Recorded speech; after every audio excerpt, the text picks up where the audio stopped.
This is Katja Kunterbund. My name is Kat, and we are looking at the next year. And what is a year spiritually, anyways? Well, it is when the sun brings us full circle, right? And I'm hearing right now it's when the sun comes back. You know, a birthday, we call it solar return. And so, yeah, that's what this is about. So the light will be full back integrated home within ourselves, within our life. Oh, I love that message. And of course, you know that energy exchange is real. So let's do that. Over here, we receive with gratefulness and we create generously and we share abundantly and we enjoy the process. And you know, if we are well prepared, we can enjoy even better.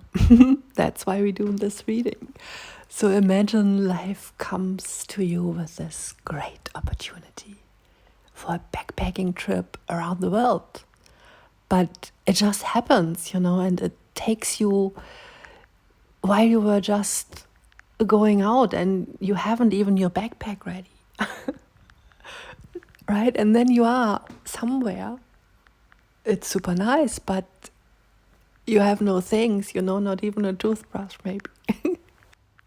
Oh my God, my son just called and we have a testimony right here. Oh my God. And that's part of the reading, of course. So you are protected. Angelic protection on your way, you know. Oh my God, I'm tearing up. It's so great. So my son, it's the last day before Christmas in his school today. And he kind of went out a little bit too late, but we weren't at all upset about that. So I just said, well, bye-bye. And, you know, nothing special. It was super calm atmosphere, no stress, super as if everything was super perfect in alignment, right? And it was. We felt that. There was nothing to worry. I mean, especially last day at school, it wouldn't be such a problem, I guess, to be a few minutes late, right? But you know what happened? He missed his train, his usually train. And that was meant to be because there was all over the place at the station. He couldn't even go to the station downstairs because there was, you know, police and rescue, medical people, you know, emergency. Yeah, so big emergency at the station and with police and all. So something big happened and he missed that. Isn't that just great? So whatever is there on your bumpy road kind of ahead, you will miss it, you know? I mean, maybe there will be some little bumps. I can't guarantee a totally stressful life, but what I can guarantee for you is that you are protected. I like crazy, heavily protected from, you know, whoa. I had to take a minute to process that. And then another girl came to my mind who also sits usually in this train, and I call her secretly the Raven Princess. But because she is. But I was hearing something, you know, the minute her face showed up in my mind, I was hearing something clairaudiently, and that was the Raven Queen is protected. And I think it's interesting because, as I said, she is the princess. So you are the queen, I guess. This is a message for the collective. So the Raven Queen is protected. And I tuned into that a little bit and asked if there is something.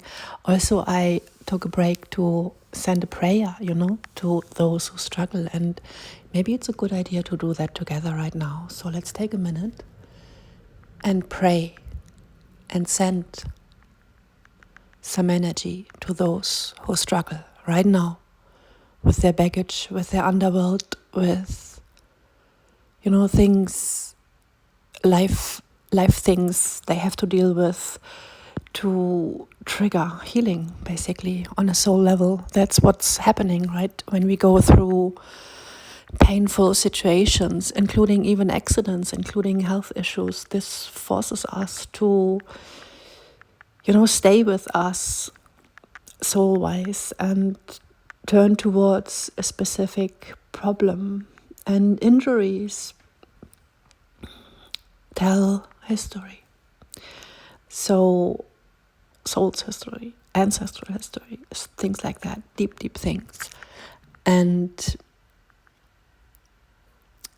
yeah, so we are kind of forced to pour attention and energy into these old wounds then, right? So there is a purpose to that also, but not for you, not this year.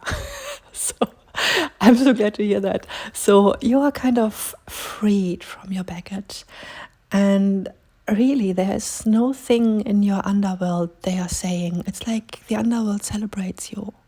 You're good. You're ready to to go up, in the sun. So this is a heavy emotional message actually. So I guess, of course, if we have managed our underworld, it's not about managing, but it's about really walking through that heart open. And that's the main purpose, of course, of dealing with these things, to integrate that, to reintegrate parts of our soul who were maybe split before. So speaking about emergencies, maybe I can tell that. So I was working in my youth for St. John's a lot and helping, with accidents.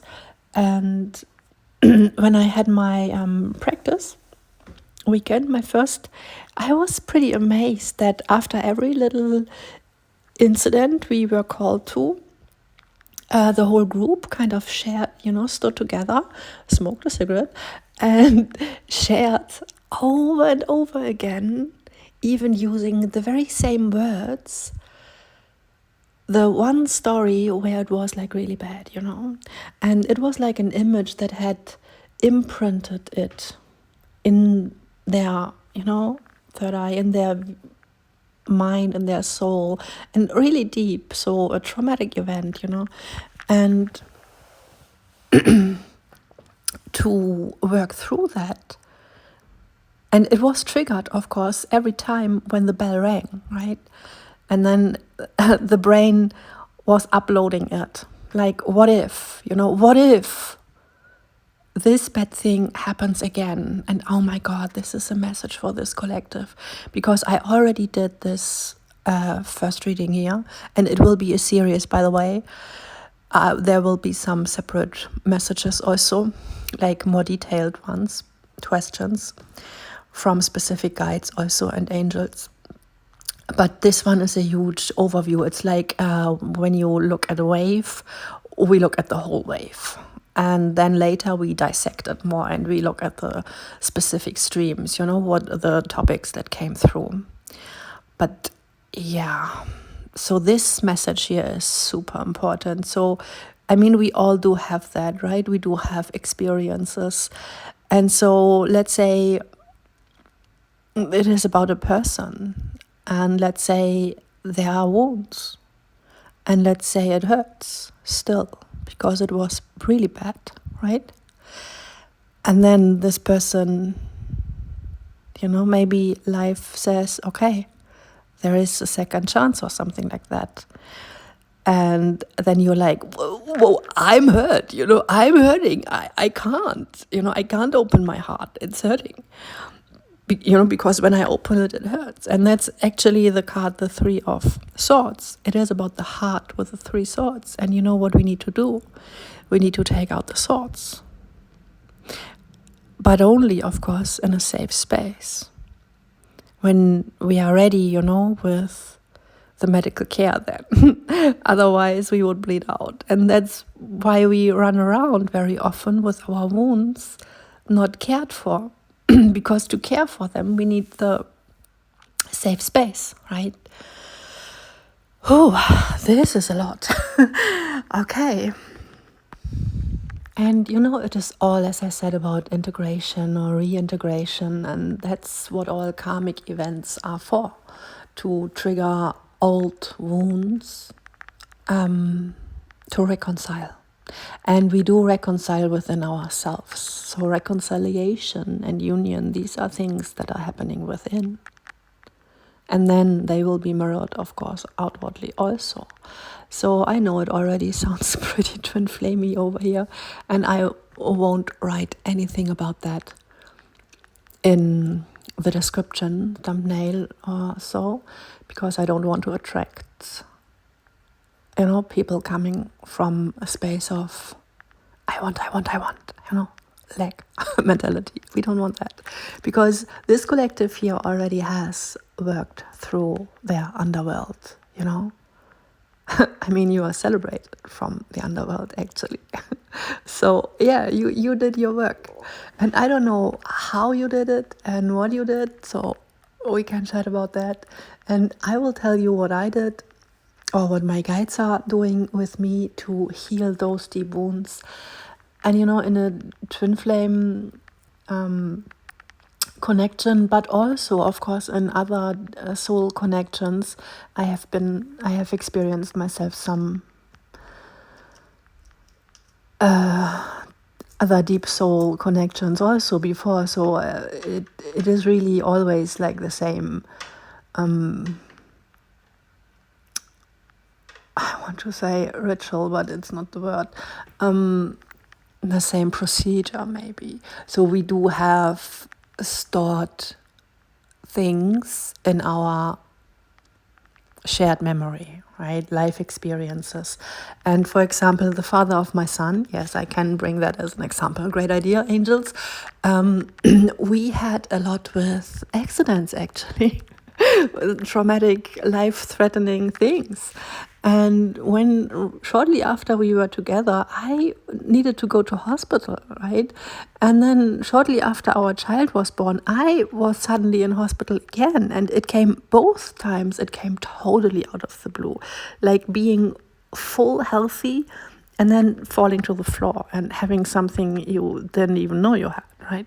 Totally crazy things. And with the second hospital thing, they even did something wrong and put me into coma, and I was 3 weeks in a parallel universe, really digging deep into these karmic stuff. And after that, it took me 9 months to totally understand in which reality I am right now, because so I can confirm that they're totally, if there's anyone who can confirm that there are really parallel realities, and it is already there. I mean, we speak about that theoretically, we kind of know that in our mind, but I've been there. I know that. And I am a shaman, I worked as a shaman before even that. So I kind of understand these things. But that experience there, that took me on a ride, that was crazy. And because when I woke up out of coma, I had in my mind, I had a place where we live, a house, like 100 kilometers away. And it looked different. But I was there because in my mind, he already had took me out of hospital. I saw that in my dreams while I was in coma. And so I was a little bit confused that he didn't took me home. But he took me to a place that I had totally forgotten about. Like in the timeline I came from. That was really crazy. And this is a similar experience also when you do have past life regressions. I did that a lot also. And then you would wake up and you feel, and every testimony when the people talk about that, you hear that in their voice when they tell their story, and it's like it was only a few minutes, but it felt like a lifetime. Yeah, because it is. And there is so much emotion in there. And that's the reason why these things come to us. Mostly it's not about to see, but mostly it's about to feel. So we need to feel that. We need to feel, And there are kind of bridges that are formed and built through real life experiences or other people, right? To open these pathways. So that's how that works. And and so our parallel life next year, it's already there, right? It's already there. And I'm speaking from the future. So I'm kind of sent from the future timeline to prepare you. And see, prophecy isn't prediction, but prophecy really is preparation. And we need to be prepared. We had the backpack before. We need to know what to put in our backpack. And also we need to know very often what to take out of our backpacks, right? And so with your backpack, I see very clearly it's good. It's ready. There is no baggage in it, right? It's just standing there, ready to be packed, actually. 171 right now. Isn't that crazy? Twin flame number. It comes up later also. So, okay. So you're ready. You're good. You're just at the crossroads waiting. Actually, you're waiting for the other part to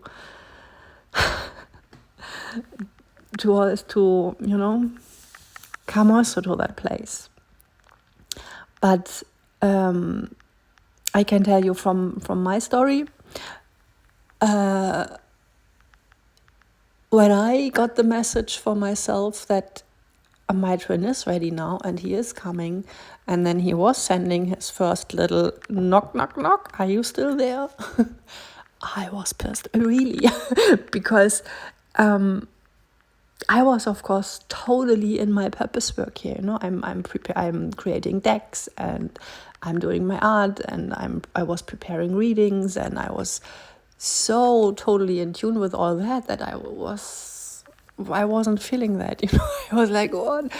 Please don't, distract me right now." And also, there was kind of still a bubble full of anger, which I had put away, or maybe before there is pain, when we work through grief. And we had a thing, of course. I mean, all twin flames have, and not only a thing, but we do have a lot of things, because it's a connection that arches over eons of lifetimes, eons of lifetimes. And so there is, of course, not only a little bit stored, like with me and my soulmate partner earlier, where we worked through these losing a partner, right? Losing the mother right after birth, losing health, losing a job, all these things, that we worked through that. And it was a great period. It was 7 years, a 7-year cycle actually, to heal. And that was great. And when we were finished, we kind of felt, oh, we're done. And that was crazy also, because we didn't, we hadn't even a dispute. We were just done. And so I understood, okay, our purpose was done. But, with your twin flame, you are certainly here to have a shared purpose in the spiritual realm. You have this double mission. And so each part has specific ingredients. And to fulfill this shared mission, you need both parts. And that's why my guides they came really through to me, and they were like, yeah, of course, I mean, you could stay, do just your mission. I have my own mission, right? I have a lot to do. I'm good. But can be even better, right? But to go to that place, we need to reopen our heart again, to let in the healed parts that are not missing, but that would kind of add up to our mission. And I know a lot of divine feminines are at that place where they are like, well, actually I'm really good, I have my life, my own living, I can make my own living, I have my kids, I have my work, I have my clients, I have my friends, I'm good, I don't need that crazy stuff again. But actually, what if the world needs that? What if your double mission 2112 right now came up also? I mean, that's actually the date when this video will be released, so mirrored number 2112. And I was tuning in firstly into the message at 12:12, exactly, big portal, right? The big shift. So now it is time, it is the big shift, and it is the moment when we turn the calendar. And it's not the next chapter, but it's a new book, right? It's a new book.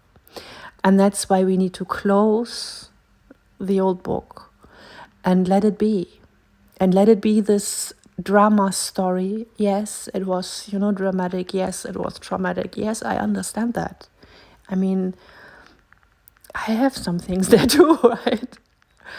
But it's important to be able to complete a story and then let it be completed. And then trust again that there are other stories that might be written, even maybe with the same paint, with the same pencil, you can write another story. You can do that. You can use the same matter and write another story.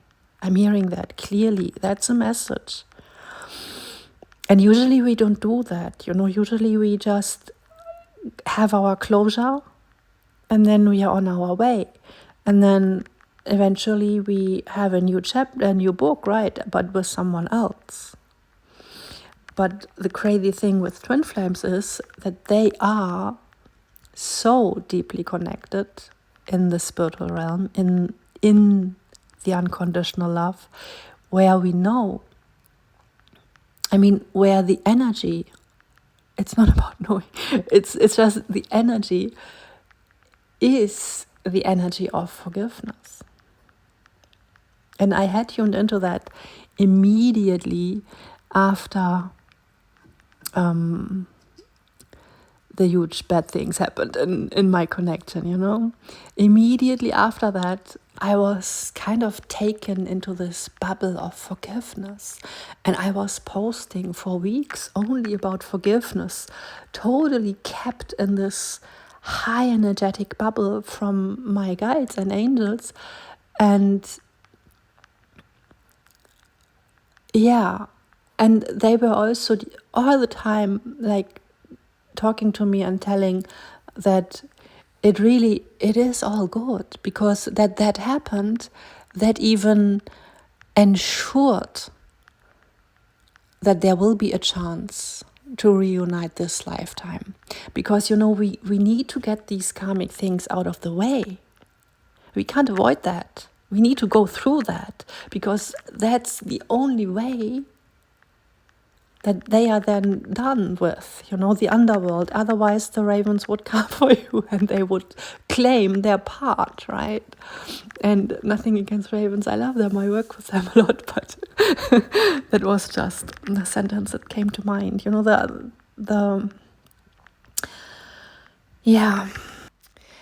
Tribute was the word I was looking for. So the underworld takes a tribute, right? We call it a payment. And there was, to cross the river, people had to pay with a pentacle to cross the river Styx earlier.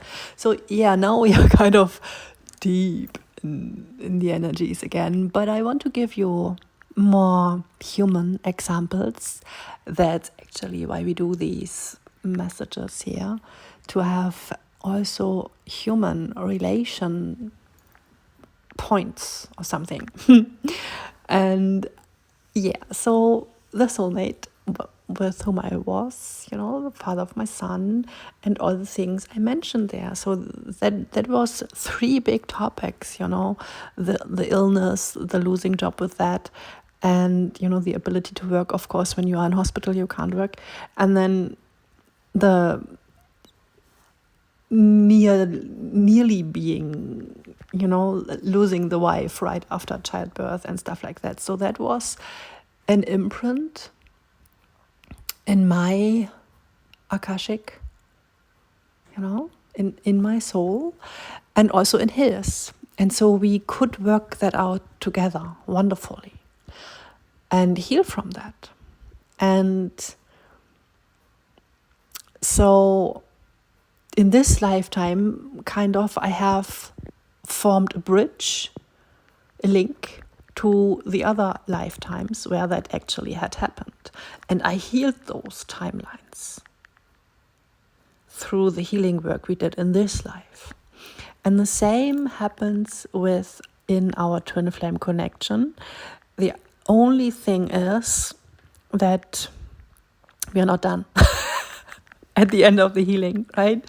And what I said with the bubble, the forgiveness bubble, that is actually when you cross over, and when in afterlife experiences, near-death experiences, all the things people tell, they always say that everyone is just, hugging and happy to be together and to be rejoined, and everything is instantly forgiven, because we know from that, on that frequency level, right, in that dimension, we know it's just clear that we live through experiences to experience it, and for a higher purpose, and so it is actually a sign, an indicator for you that you have shifted into a fully integrated 5D frequency, like that you are now a part of 5D. If you have the capacity to forgive. And so you will be kind of shocked, like how far you have come on your, with this integration process on your journey, that you actually can forgive that. And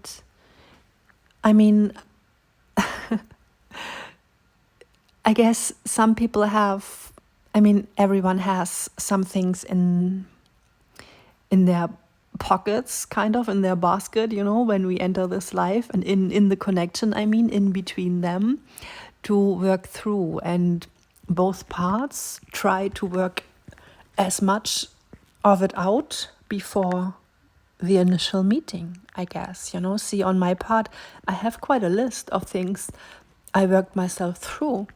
And one of my biggest indicators that my twin really is my twin was that all shadows I met within my exes were present all at once within my twin, like whole package of shadows, right?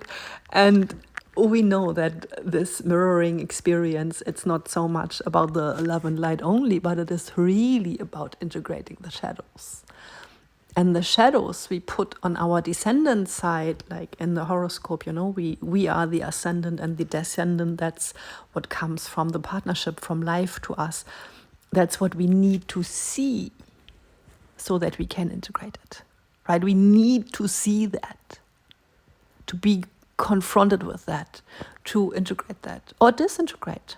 Some things are to disintegrate, and that's what we call usually a karmic relationship, when we disintegrate finally. And then we have other boundaries than before. And boundaries is the card that will come through in the reading. So it is important.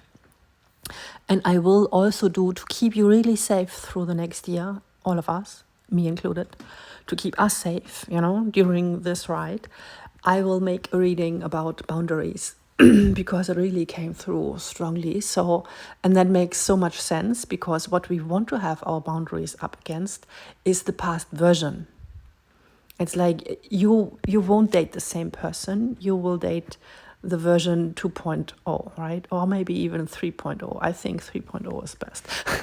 Because 1.0, that's kind of the illusion we fall for. And 2.0, that was then, oh, wow. So I hadn't expected that one to happen. And that was kind of the harsh truth version to trigger, the trigger version, right? And then 3.0, that will be the real deal. And that's what's to come. Okay? Yes, and as I said, nothing bad can happen. Like, you're safe, no accidents, right? No big things, nothing really heavy will come. And the old book is really there to be closed.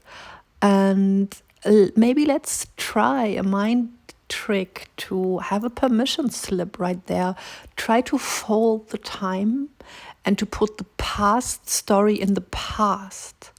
And try to think of it as a past relationship you had in another lifetime, maybe. Or if there is a third-party situation, try to shift that situation in the time period before you met, because that's where it belongs.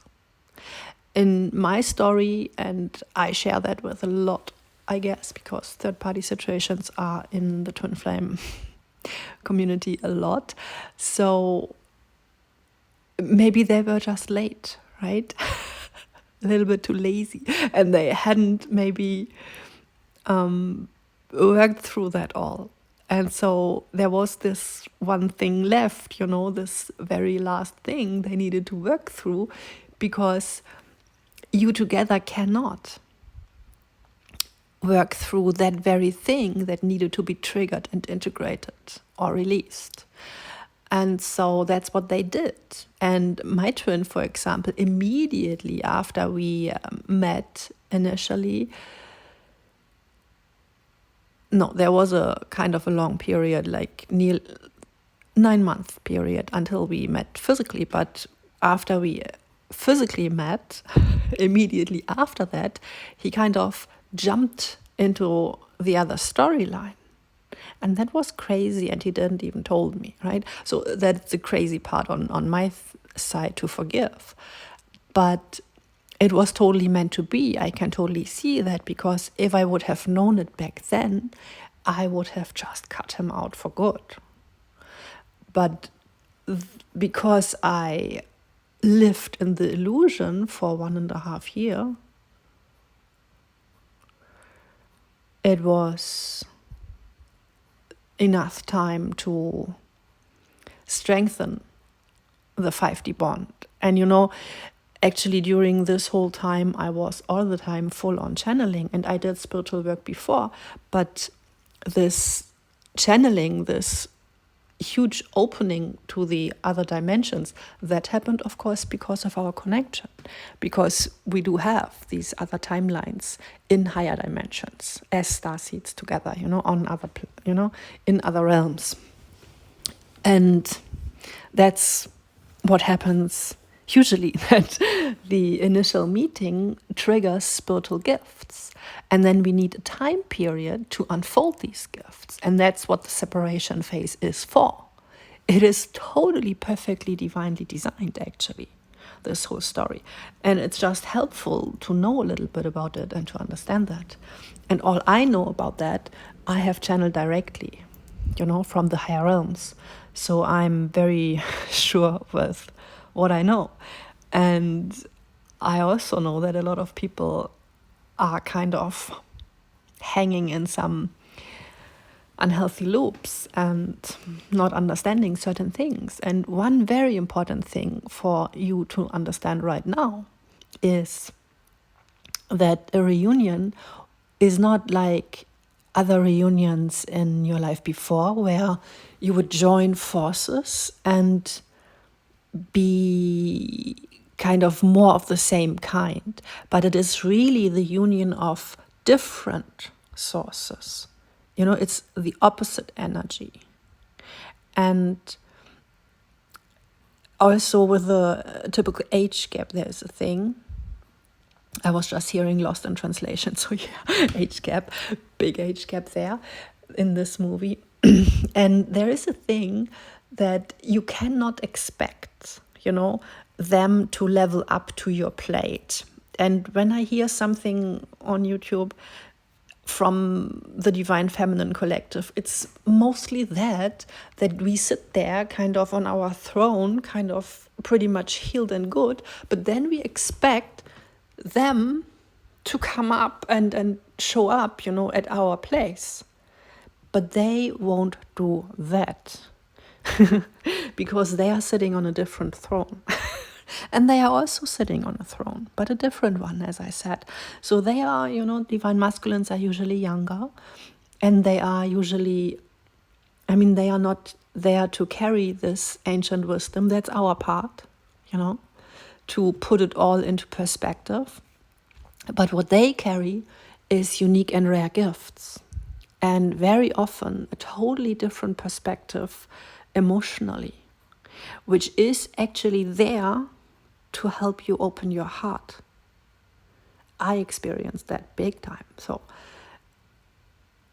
this stretching, and this including of different views on life, on love, on the situation itself, what had unfolded.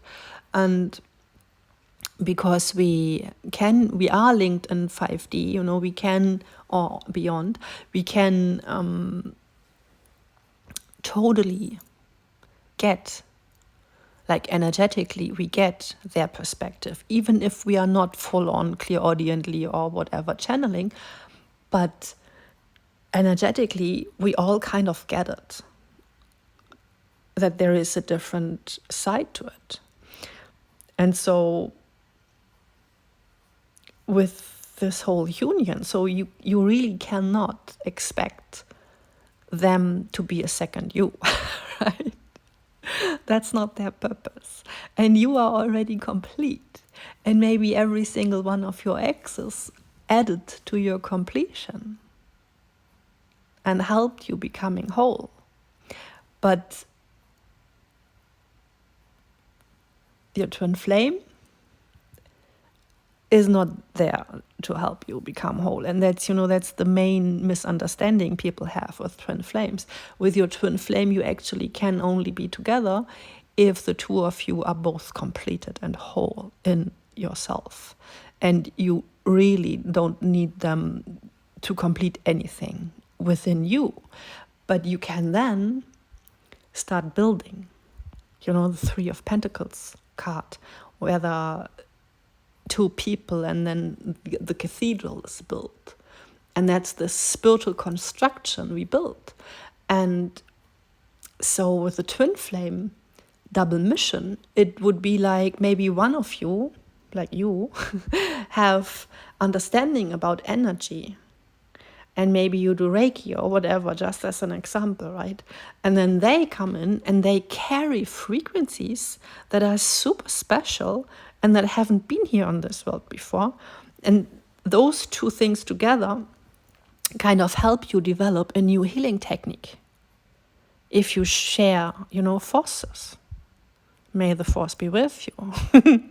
And so it is that kind of a mission. It's not that you both have the same understanding of the topic, but it is that you both have totally different jobs in the company. And the company is the twin flame connection, right? And so see it a little bit like that, maybe like a mission, like a calling. That's what it is, actually. And yeah. Oh, I just got a cool download. So a vision, that's great to describe that, what I shall describe, right? We had earlier the book, like we can write a new book even with the same pen and paint. And when that came up, I immediately saw paint is very symbolistic for divine feminine energy. And the pencil, very good for divine masculine energy. It's like fire and air, creating, doing, that's the pencil. It even looks a little bit divine masculine. And, the water, the paint, that's divine feminine. We are the source, basically. We are colored source. So, and we learn on our side, we learn to use our own paint. And we learn how to use a pen, actually, and to create for ourselves. And to not pour our source energy in everything else around us, not to blindly nurture everything. We learn that on this journey. And they learn to use their own source for a change and to not play around with everything in front of them, what they are very good at, right? Usually they have no lack of opportunities. And classically they are master manifestors, right? And they need to learn how to resource themselves from within. And before they can do that, they are not allowed to come too close, because they wouldn't be able to hold themselves fueled. And especially the heart space. So now it's kind of a little bit too symbolistic, but I have another one that was just coming through with the pentacles, It is like the two sides of the coin. And they are not the same pictures on both sides. See what I mean? So on your side, before the initiation, before the meeting, the connection has activated you, you were kind of a full painted side of the coin, but you hadn't this clear picture. And you learned to use your pen to direct the color and to, put all the puzzle pieces together and to create this beautiful whole picture, then the image of your life and all that, yourself and your purpose and your work and everything. And on their side, they were kind of scratching the picture in without paint, a little bit rough, maybe, and using, what's around them. And and I mentioned earlier the word lazy, because that's how it looks from our side, right? But from their side, it isn't actually lazy, but it is when there is no connection to source, when it is blocked in a way, then this is also due to a traumatic event, of course. So they needed to open up the stream for themselves. And for that, the stream of their own emotions, of course, their own vulnerable parts. And divine masculines usually go through a harsh childhood where they are totally not allowed. It's this typical boys don't cry thing, but in a very extreme way mostly. And they had to protect maybe relatives or friends or whatever, or represent something, or they are very, very bound in the 3D realm, because rooted, and bound, and they need to work through that. And their spiritual work isn't happening in the higher chakras, it is happening in the lower chakras. And we need to accept that and understand that, and we cannot expect them coming from the other side of the coin, coming around into other picture. They wouldn't do that. They just can't. Right? The other image, which is super good to understand the connection, is with the two hands. Usually one hand stretches out to another person to join. But if, your twin flame, it's kind of the other hand of the same body. So the moment you stretch out your hand, you miss them, because they are not there outside. They are on the other side of you, just with a coin.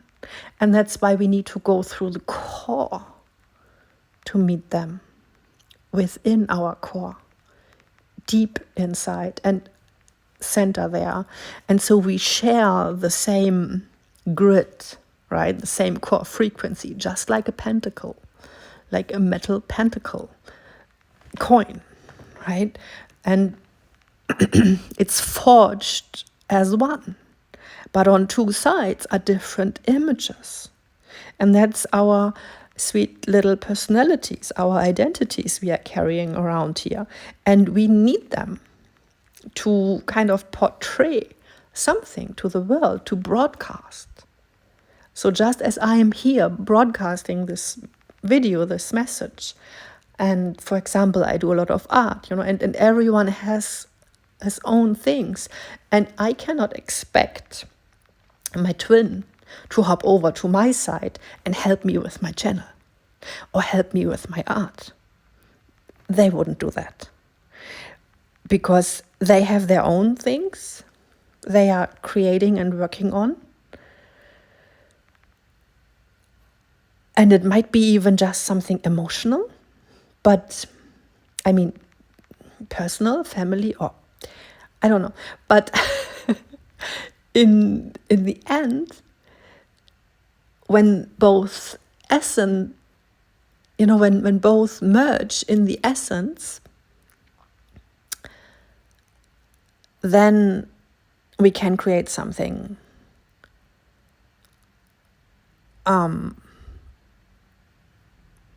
more, how can I say that?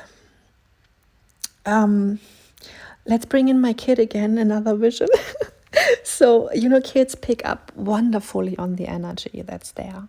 And yesterday my kid came up with, I want to make cookies. And Christmas cookies, we totally love those black and white cookies where you have one part with cacao and the other with vanilla. And then you kind of form wonderful, beautiful pictures. Yeah, and that's the message. You have this variety, of course, then. If you have both sides, yin and yang, and you can create so many.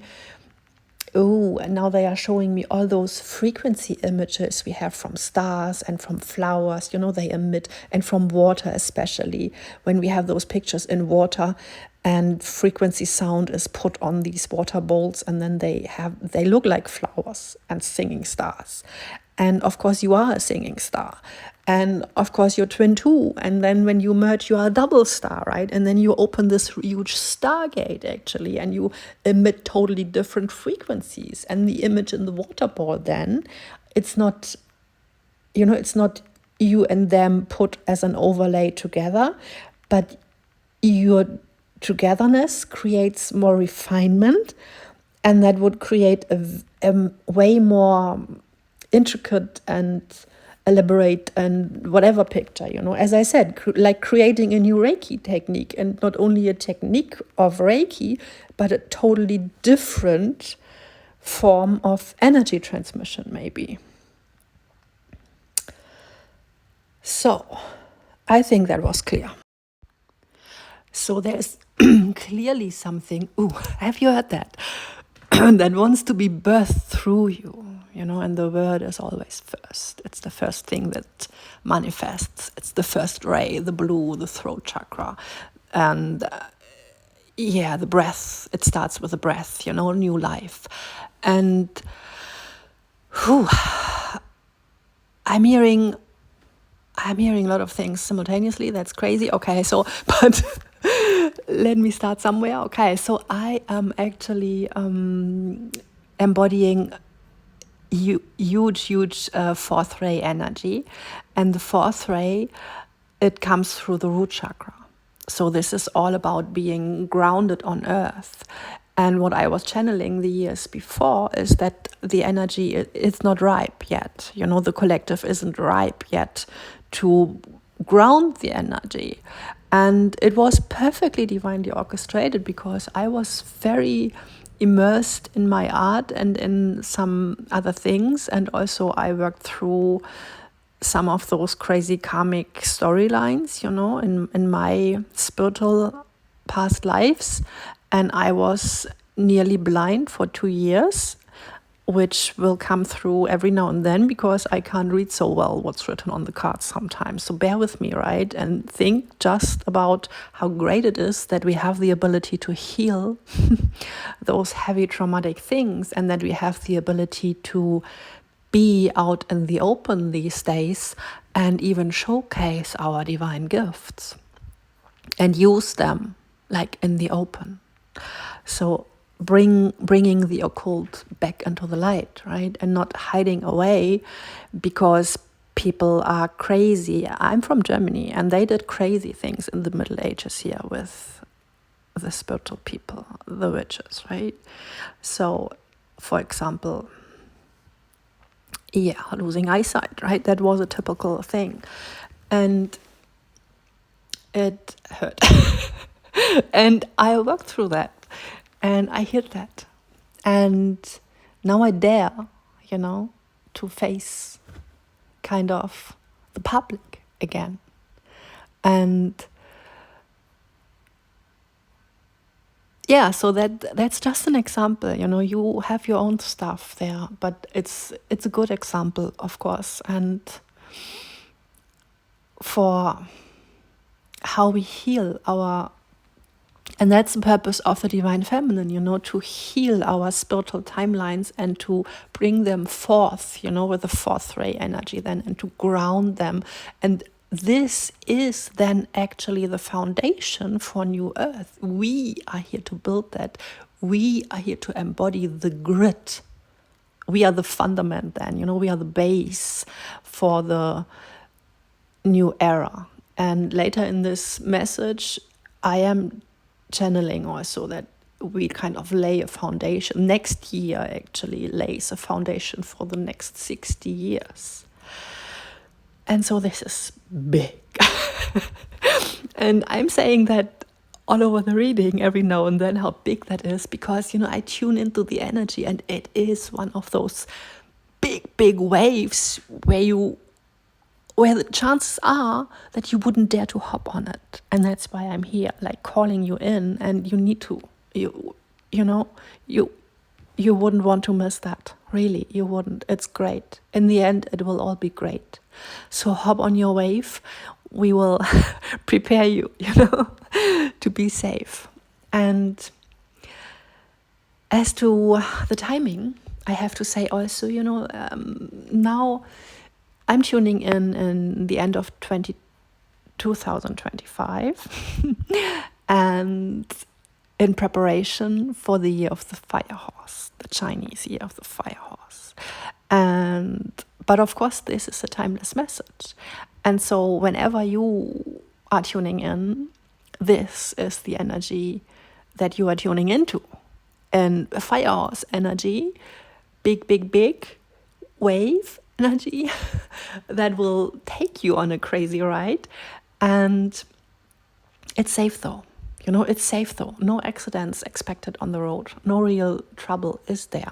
The only thing, and that's funny a little bit, yesterday in the evening, again, my kid always brings me like 3D messages. So you can kind of expect that always, that there will be some little things.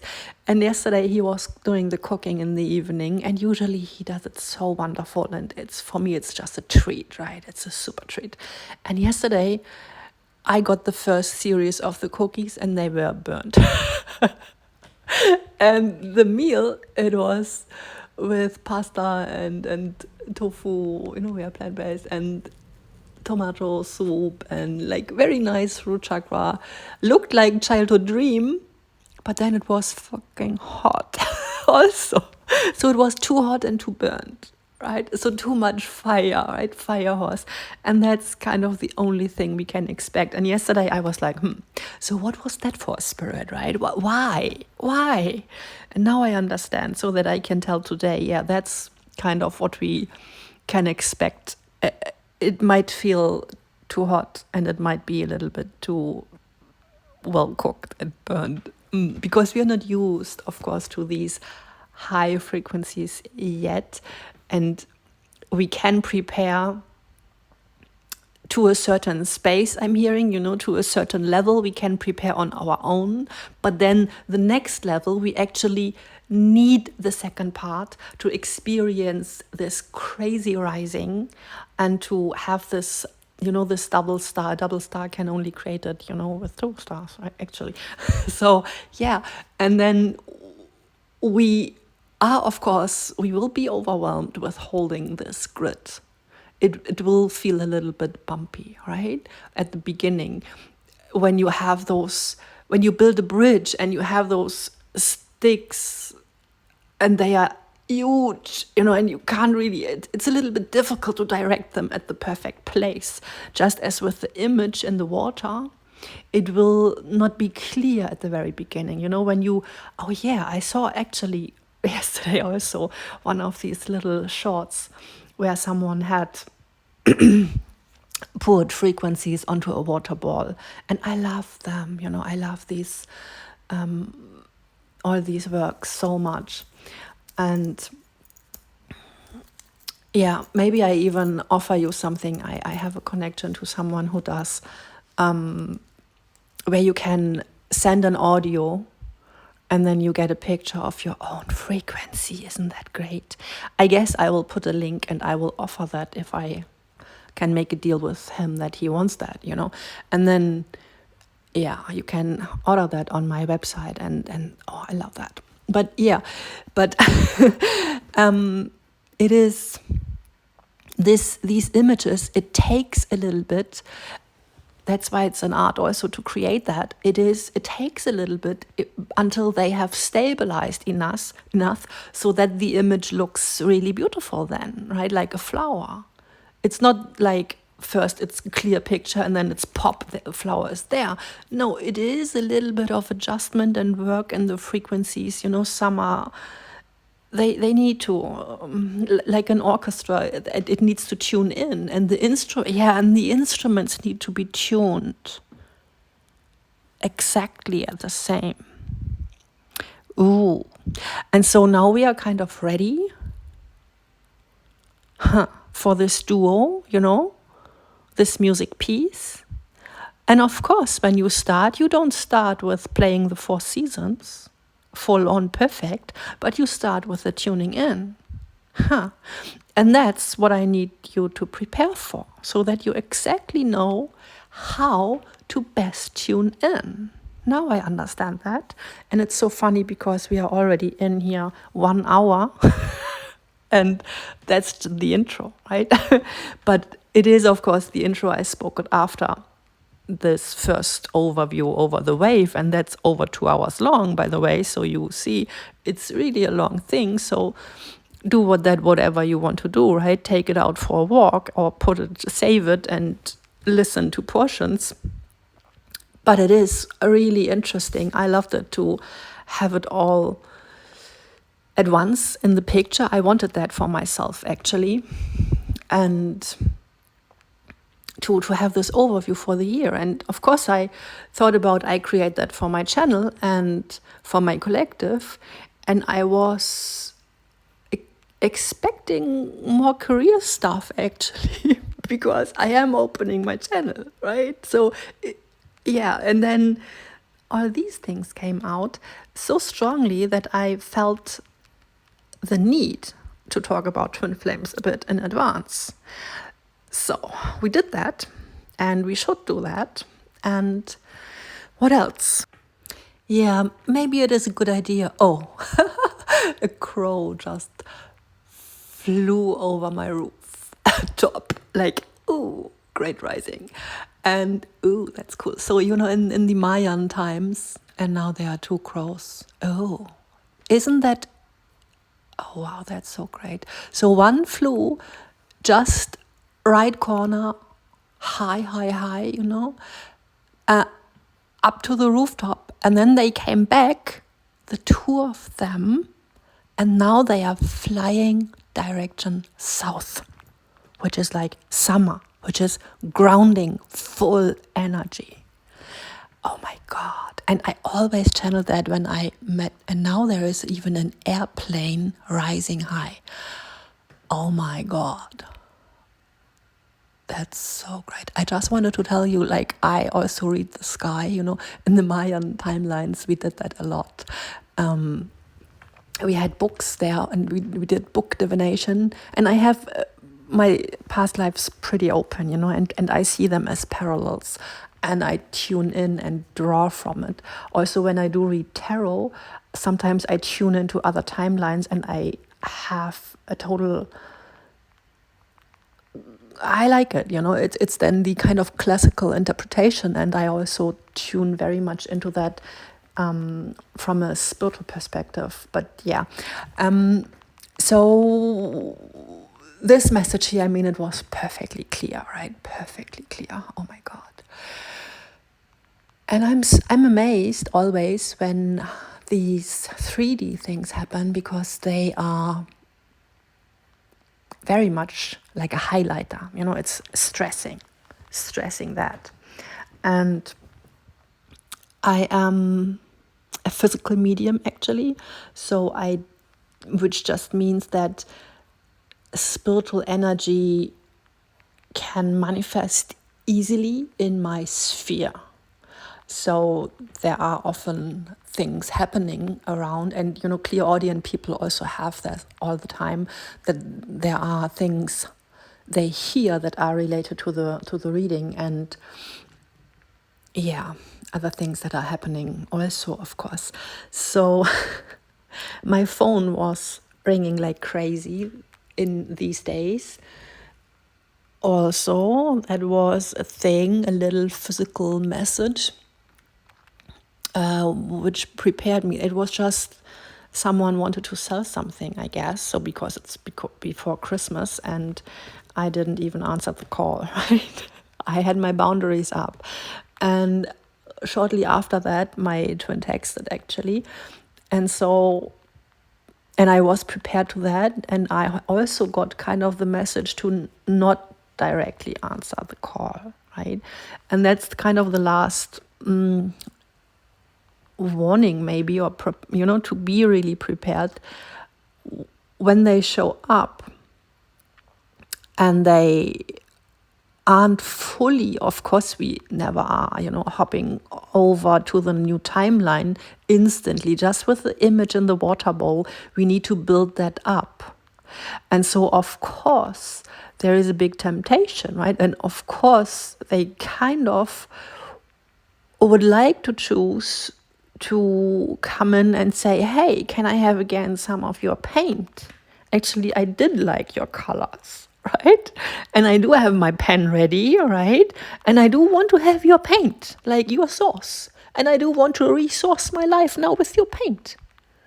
But that's actually version 2.0. We don't want that version. We do want to join forces in a spiritual sense to build this double star.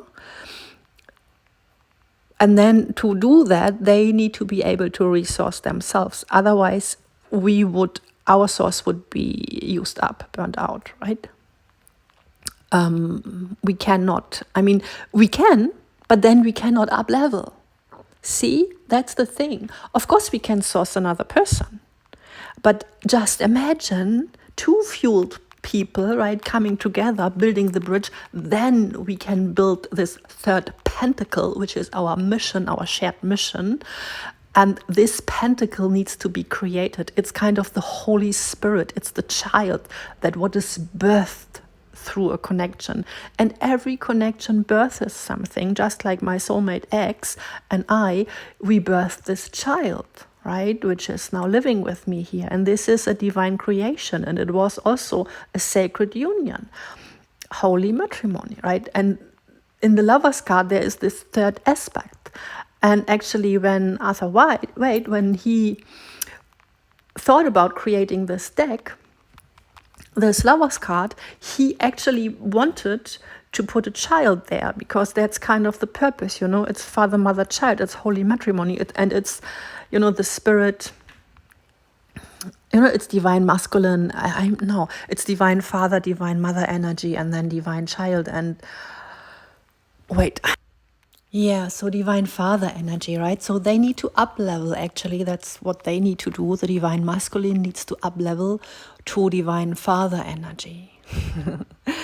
And yeah, I mean, we are, I guess, already capable. I mean, we already walked through our 11:11, right? So we are capable of birthing.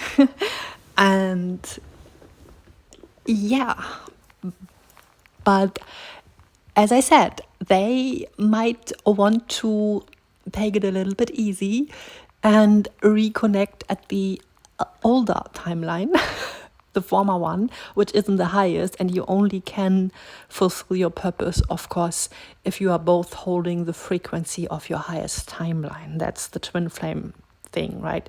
You need to hold the frequency of your highest timeline. Let me say that again.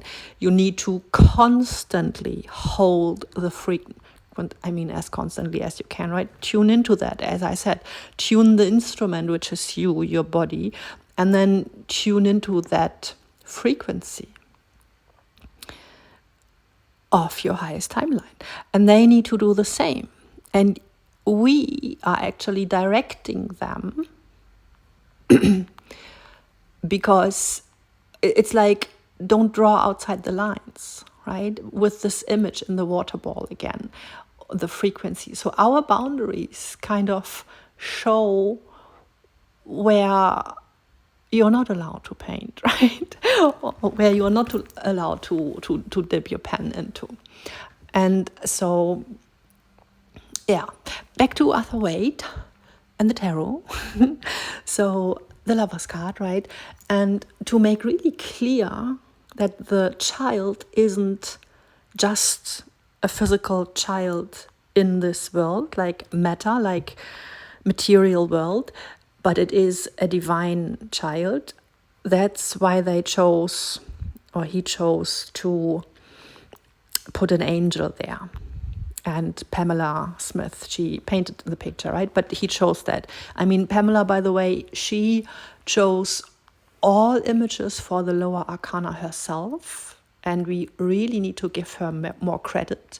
And please, if you do tarot, start maybe calling the deck not the Rider-Waite deck, but the Waite-Smith deck, or Smith-Waite, which would make so much more sense, because Rider is just the company who sold it, right? Who printed and sold it. So they are not at all the source. And they are not part of the divine union, actually. How interesting. Because, interesting example. So Arthur Waite, actually, he carries the divine father energy, and Pamela Smith, the divine mother energy, and the child is the very tarot deck. That's their shared mission, right? That's what they created. And they weren't twin flames, by the way, and they weren't together, but it was just a work thing. But yeah, cool. And so because they needed to take the child out of the picture and stick to the imagery with the angel, but you know, in the tarot deck before, what was used all over the place in Europe, which is the Marseille tarot deck, there it's really kind of Cupid in the cloud with an arrow. And Arthur Waite, he really hated that because it's kind of too low vibrational, you know, it's more like, oh yeah, romance. And he really wanted to make it clear, no, it's not romance, but it is divinely, you know, guarded, guided. And that's why the angel is really there, wings open, you know, heart space open. And already open. It needs to be already open to be in sacred matrimony. That's the message. And it's not about, throwing, pointing the arrow and shooting the arrow. And no, it's after the Three of Swords. You know, it's way beyond that. We are in the higher arcana. We are already hit, and we are already open, and we are already healed. So this process is all good and done, right? We are good, we are done, we are ready. And then you can enter holy matrimony. And with this open wings even. See, the wings need to be open to receive from the spiritual realm, to receive a divine child, to channel in and through and birth it into this reality through this stargate which you are opening, this huge portal. You are the portal, actually. You're not walking through the portal, you are the portal. And to become the portal, that's how we need to kind of adjust a little bit and balance, the sticks to have it really good, the Four of Wands. Even I created a Four of Wands in my garden with 2 rose bushes, by the way. And it was kind of a process to get those sticks stable. And yeah. And Pamela Smith, she decided, because they had to take out the kid out of the picture, that's why the 10 of Cups kind of shows that. So there you have the kids, and they are kind of mirroring the 2 adults, if you see that. And so it is like the inner childs are there in the picture dancing, and it's the full adult joy plus the full inner child joy. And this is only possible in a twin flame relationship, I would say, because it births itself through the 3rd chakra, through the solar plexus. That's where the twin flame connection is rooted, spiritually linked. It is right there in the core of your very being. And so, yeah, below the heart space even, the point where the higher and the lower chakras are merging. It's like the middle piece of all. And from there, it's a sun card, right? Where the higher child, where the higher child is birthing itself. That's your higher inner child wants to come through. I never heard that before. How cool is that? So we are birthing the higher child. Ooh. And with that message there, it goes like a full stream is opening. So I will do a reading about the higher child birthing. Also, you will see in this whole coming stream here, it is, as I said, this overview, and every now and then I kind of, and by now I have already listed 12 or 14, I guess about, doesn't matter. So, but 12 and 14 are very important numbers, I guess. 12, of course, we do have the portal, 12-12. So right now we are walking through the 12-12 gate, portal, and that enables us to unfold this huge 21-1-2, this mirrored portal, which is, what we are talking about, this whole thing, this twin flame double star thing. From within, there are the 2 whole selves. The ones are in the core connecting, but they connect whole, as unified. And the 2s are outside. And see, you have it right there on the table, the 4 of Wands. So that's the 2, we both are embodying now both. The divine feminine needs to learn how to embody more of her divine masculine to come in this inner union. So the Empress needs to activate her inner Emperor and put it, install it, activate it, and use it a little bit, and trade it, and work with that, and then be it, right? Empress and Emperor, and creating your empire. What I'm doing with my art and with my channel. And before I had that, I was just the Empress and hanging there and creating art. And at one point, the Emperor woke up really fully and grew more and more. And so then I was kind of sitting there not creating art suddenly, but checking out websites where to sell my art even, or share it, right? Selling in the new age is sharing. And what we birth through the heart, right? And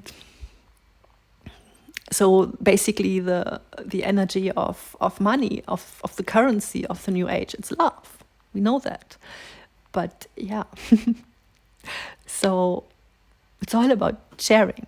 And the more you share, the more comes back into your stream, of course. It fuels itself then. So, where was I? Yeah, see the two energies in the number, in the numerology. So in the middle we have the ones, the wholeness, and outside we have the twos. So, and on the divine feminine side, we have learned how to get our emperor at place, and on the divine masculine side, they do it the other way around. So they were the emperor before, little bit controlling maybe, right? Too, a little bit in the shadow side of the emperor, but it heals over time. And just as the divine, the empress in the unawakened state, she sources everything without boundaries.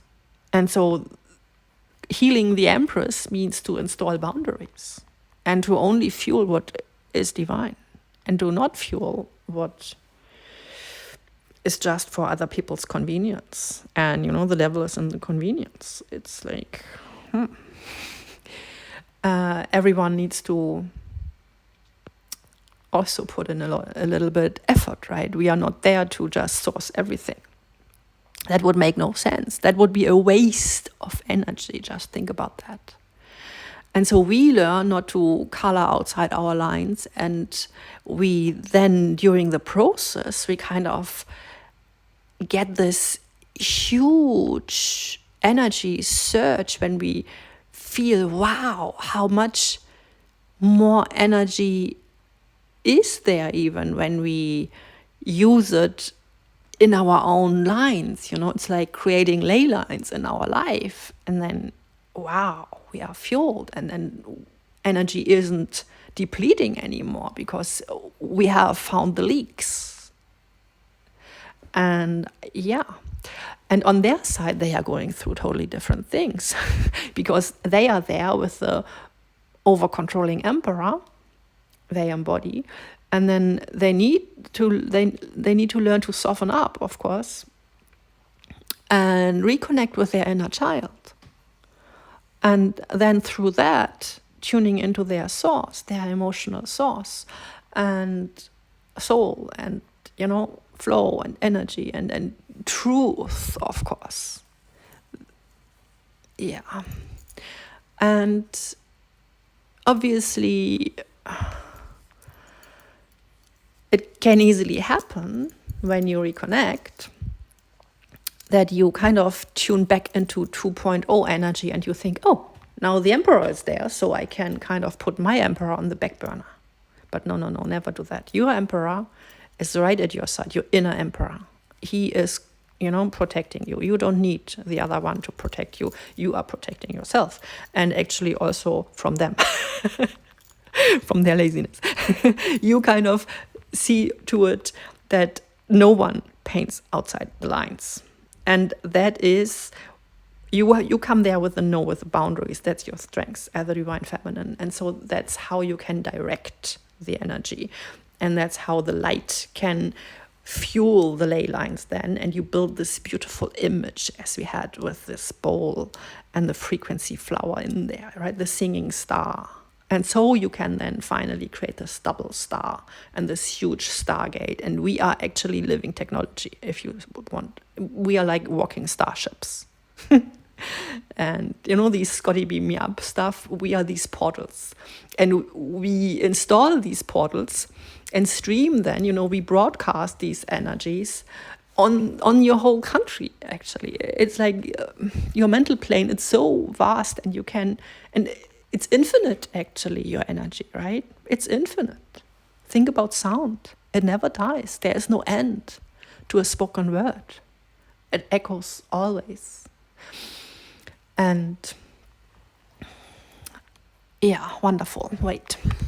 And we had that before, with the old book, with the first book, what was already written, and then we need to close the book.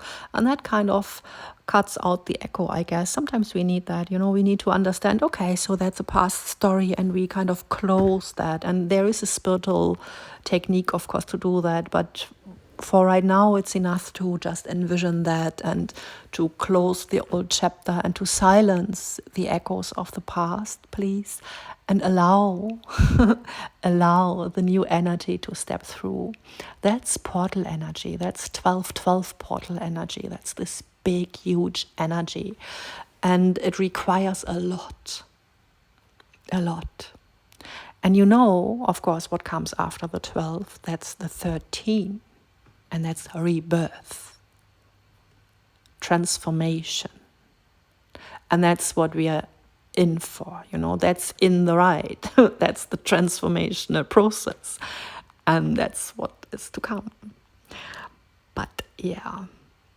Also, I want to say a little bit about the numerology again, about the 2112, where I said the ones are in the middle. That's so important to come together with the wholeness. Hold the wholeness you are. Hold your inner union at all costs.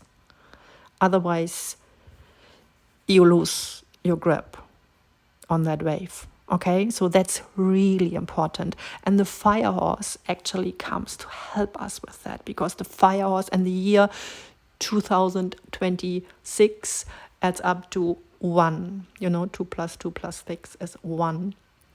Actually 10, which amplifies the 1, because it's 1 immersed into source.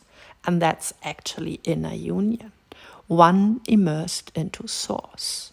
Totally, and envision that you are totally safe in this bubble of source, and that you are already a piece of 5D, a piece of heaven happening to be right here. Like really a bubble. Imagine this, visualize this bubble around you. It is so. If you are resonating with that message so far, for sure, this is where you are at.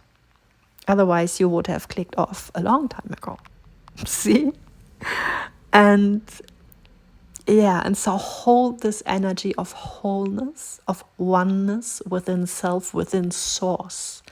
And at the very beginning, the initiation of the twin flame connection, they brought you there. They anchored you there. But now you are stable with your own anchor, right? You don't need them to anchor you anymore. That's what we need to understand consciously. And both parts must be fully anchored in there, in themselves, in source, because we absolutely do not want to open old books, right? And kind of merge with the 3D. We totally want to stay clear and create this beautiful stargate and open even higher levels, dimensional levels. Right? So that's our job. From 5D to 7D. Okay, that's what's to come. And you are now stable in 5D. Totally. And yeah, oh my goodness, I'm getting so many pictures right now, but I will have also like one reading about this 7 energy. And because that came through. But now I want to close the intro out, I feel like. Is there anything else we need to know before you move in here? Yeah, they say actually moving might be a thing. So they are saying, I should give another example from my ex, It was, as I said, also a sacred union with a soulmate. And we had to let go, of course, of some typical things, some beliefs. He was 14 years younger than I am. And it was kind of crazy, of course. And I had to also release a very stressful job, which kind of burned me out. And he had to release some toxic friends, and he also had to release a toxic environment, toxic families. Me too, by the way. And so we had to move, actually. We had to move to be then cut off some toxicity also, which was in our surroundings. And so these things, I guess that most of you are kind of through this baggage releasing stuff, but still, of course, we want to hold our focus. And for example, though in this reading, all this twin flame stuff came through while I was expecting doing a career reading, you know, about grounding mission into earth. And it is, of course, I mean, it isn't a love reading at all, right? It is just about how to ground this mission. And this is a job. This is a calling. This is a purpose. And so I, of course, to hold my lines, my ley lines, right? My energy, I will hold my focus. And that's now the sweet example. I love it. You know, I was sailing in my youth, and the laws on the ocean, they are simpler than on the street. And because the vehicles, according to their size, it's more difficult to move a big ship than a small one, right?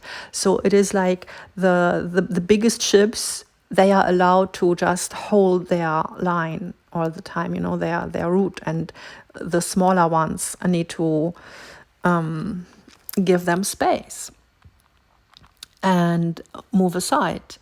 And to see, even if there would come a collision, if there is danger ahead, everyone is obliged to hold steadfast in your course and also your movement. You know, how fast you go. I just don't know the word in English, sorry. It's, yeah. And so, like holding amplitude and frequency, right? Hold the same. Hold it. Even if there is an obstacle ahead, you see that, you know, you see, ooh, there is someone else and maybe we collide, ooh. And then, oh, I need to, you know, move away, move aside immediately. No, don't. I mean, keep yourself safe, of course, but don't move away immediately, but hold your course and wait and see. And then you need to observe kind of and see, okay, who actually needs to step aside a little bit so that everyone can hold their course perfectly, because we want to build those ley lines like perfectly divinely orchestrated. And that's why they are giving me this example of those ships who are, you know, the biggest, they need to stay their course. It's like the bigger ley lines, they need to be stable. It's these stabilizing lines. And then the other ones can form around, and it's not about people, you know, like some people have to step aside for some bigger people. No, it's just about the energy, the lines, the currents. There are main currents like rivers on earth, you know, main currents, streams, and then little ones coming in, you know, fueling also coming in there. And of course, it's ridiculous if you know, just imagine one little source wants to join in there, you know, one little river arm to the riverbed, to the big one, and the riverbed kind of tries to escape, right? And moves away, and then they can't join, right? They can't join forces. So that would be ridiculous. And so, of course, you know, the ocean, which is source, all rivers flow to source, right? And that's your focus point, your direction. So always your north node is source, right? Highest, you know? So that's that. Great, we have that out of the way. I love those imagery, but then I get super excited when I'm channeling and I stumble over my words, but that's great. Okay, so I guess that's all you need to know to be really prepared. And now let's look at the year, right? Let's finally look at the year. And by the way, I just saw 12, 9, 12, and now I see while I'm speaking 12, 9, 2, 1, so mirrored again. Yeah, so I don't know if I said that before, but either way, I say it again. I was tuning into this energy on 12, 12, and yeah, I said that before. and kind of the energy has accumulated, you know, on my table, and I was told to which decks to put out, and I was getting messages, downloads all the time, just like now. You hear me. I just tune in, and then this and that, and then that adds up, and then it all adds up, and then at some point I was like, okay, so now that's okay. Table is ready, and you need all that, you know, and then I started, and I felt urged to start in the evening, which was then, you know, still 12:12. Though I usually read with daylight. But because I did that, we start with this interesting, fiery, like golden, fire gold energy, which is over most of the message. And then at some point, I need to put on the light, and then we have a little bit more light, right? We have adjusted, and a little bit more light comes in. And then the last session, the last section I do at the next day with bright light, but it's not that bright. It's quite a foggy day. And now, while I'm recording, it's super sunny. So, you know, now after I have everything digested and everything put together, and I'm about to release and to put the video on stage, right, to move into the new space, then sun is up and it's all good, right? So this also belongs here. And I just saw 11122. That was here on the timer. So yeah, we are quite long here, as I said. But okay, that's good, because we need all this information. Some things that I have channeled have already materialized. And yeah, oh, okay, so the runes, yeah, that really has materialized. And I created a rune for the next 12 months, which can help us on this ride. I will insert a picture. Okay, so it's too dark to have it perfectly, but this is Raido, the energy for a big adventure, for a big, yeah. So the rune Raido, that was the one I should do for the next year and carry with me. And if you want, you can. There's a link down below, you know, you can have the very same one. Of course, you can also just draw it for yourself somewhere if you don't want to have this one. But yeah, this very specific rune will help us accepting what's to come. I'm hearing accepting. So it's very much about accepting what's to come, because it's big. And I feel it already in my chest right now, tuning in. And I felt it also like very strongly when I started this reading.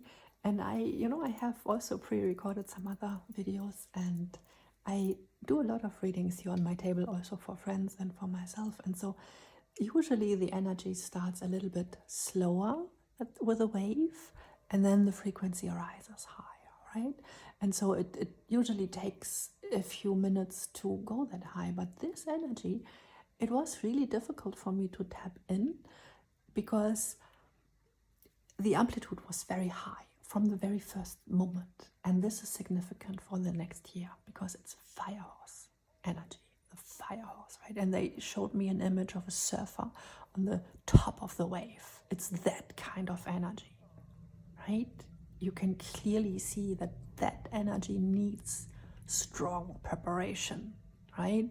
And that's why we are doing this series, to make sure that we all can get on top of our wave, right?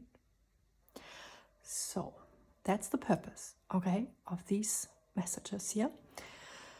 And yeah, and with this surfer energy, that's clear now why Raido is the rune and not Avas, which Avas is a rune which relates to the horse, actually. So if we would just go with our mind, and thinking which rune should we take, or from the runes, right? For the next year, I guess most people would choose Avas, but that's not the energy at all. Avas, I show you, by the way, I have it prepared so that you understand. Avas, I will insert it maybe too with an image. So Avas, this looks a little bit like two horses having their heads together, you know, like a little bit like kissing, you know, how they rub their noses and they are just friends then, you know, that's a gesture of friendship. And I had a horse myself in my youth, and I always greeted my horse like that. So I would put down my head in full surrender and go like whoosh, pushing my forehead, not my nose, but my forehead to the horse nose, kind of. And then we would, you know, a little bit like rub and just, confirm our friendship in a way, you know, our bond. And so this rune is very much about the strong bond of friendship and how this supports you. And, you know, with runes, you can always kind of see what other runes are in there.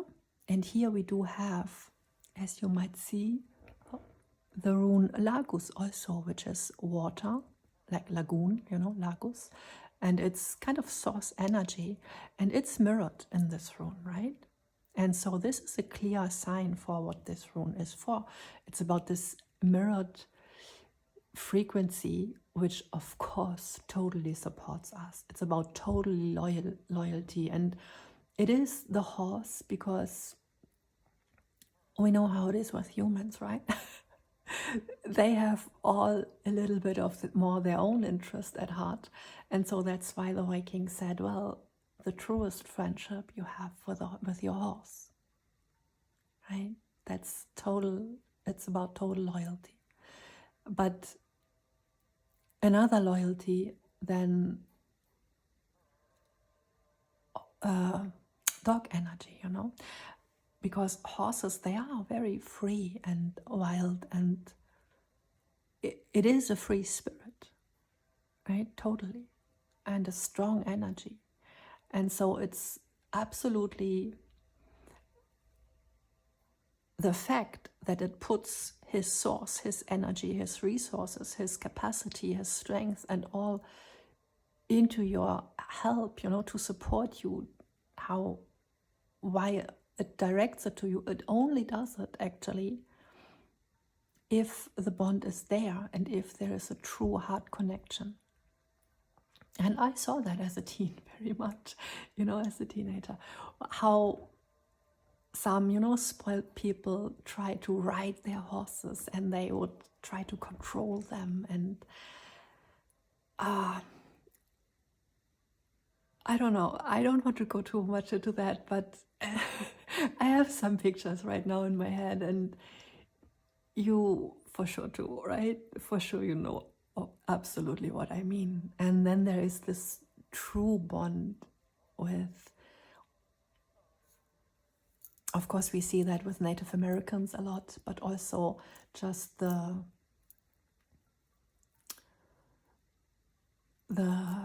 method of riding without, you know, without the metal in the mouth. I don't even know the name in English, so I'm so sorry, but you know what I mean. It's this, to direct the horse and with force, you know. And actually, that's not what a horse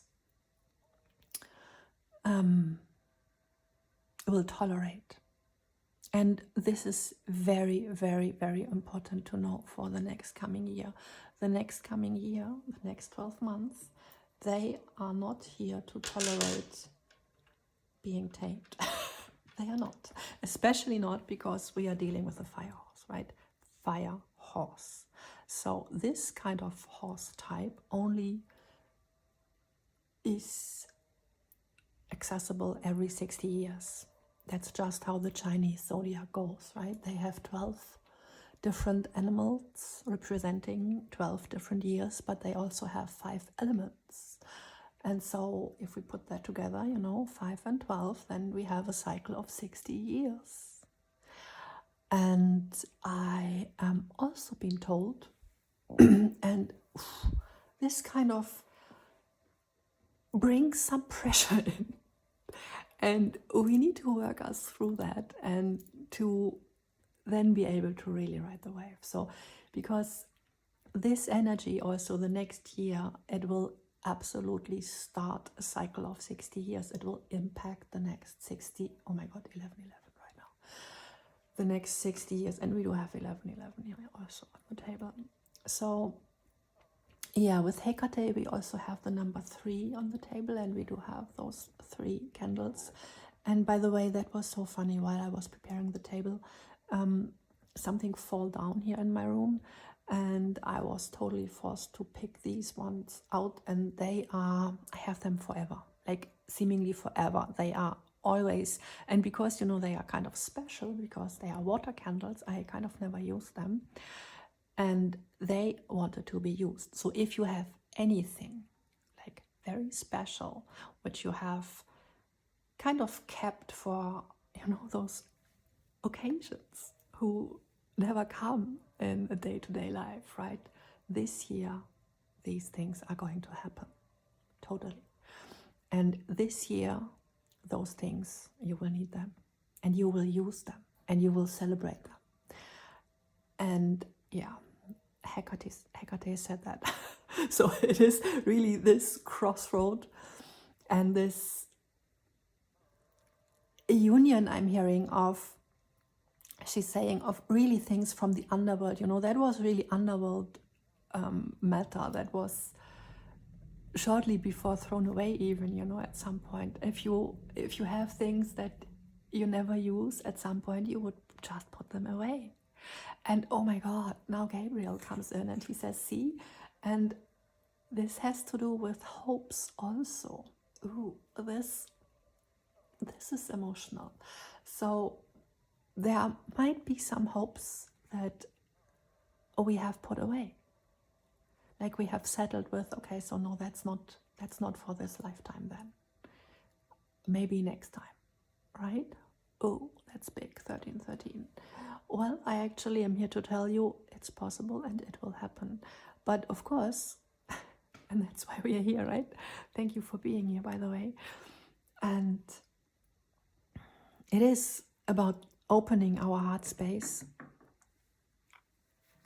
to be able to receive, you know, this big Ace of Pentacles, which it wants to come. It wants to come, totally. So, then it comes as a ride, you know, the surfer on the wave. And that's why we have Rider as rune. And yeah, they said it's the perfect way to describe the new year. So that's why we start with that. So as I said, every rune has kind of components, and there are other runes kind of hidden inside, right? And so here, this is Rider. And this rune alone means going out on this big adventure journey. And the Vikings, you know, they lived in the north and in Scandinavia, and it is very harsh there, and they don't have too much resources, right? So in summertime, when the weather is good and the sea is open, 444 right now, they would, sea is open, 444, the big ocean is opening, and it's safe, right? In summer it's safe to travel. And then they would go, like traveling the world, even to America, you know, they would go wherever, and in their little open boats, totally capable of riding the storm, right? That's the energy again. Whoa. And yeah, they would go for it, right? A little bit,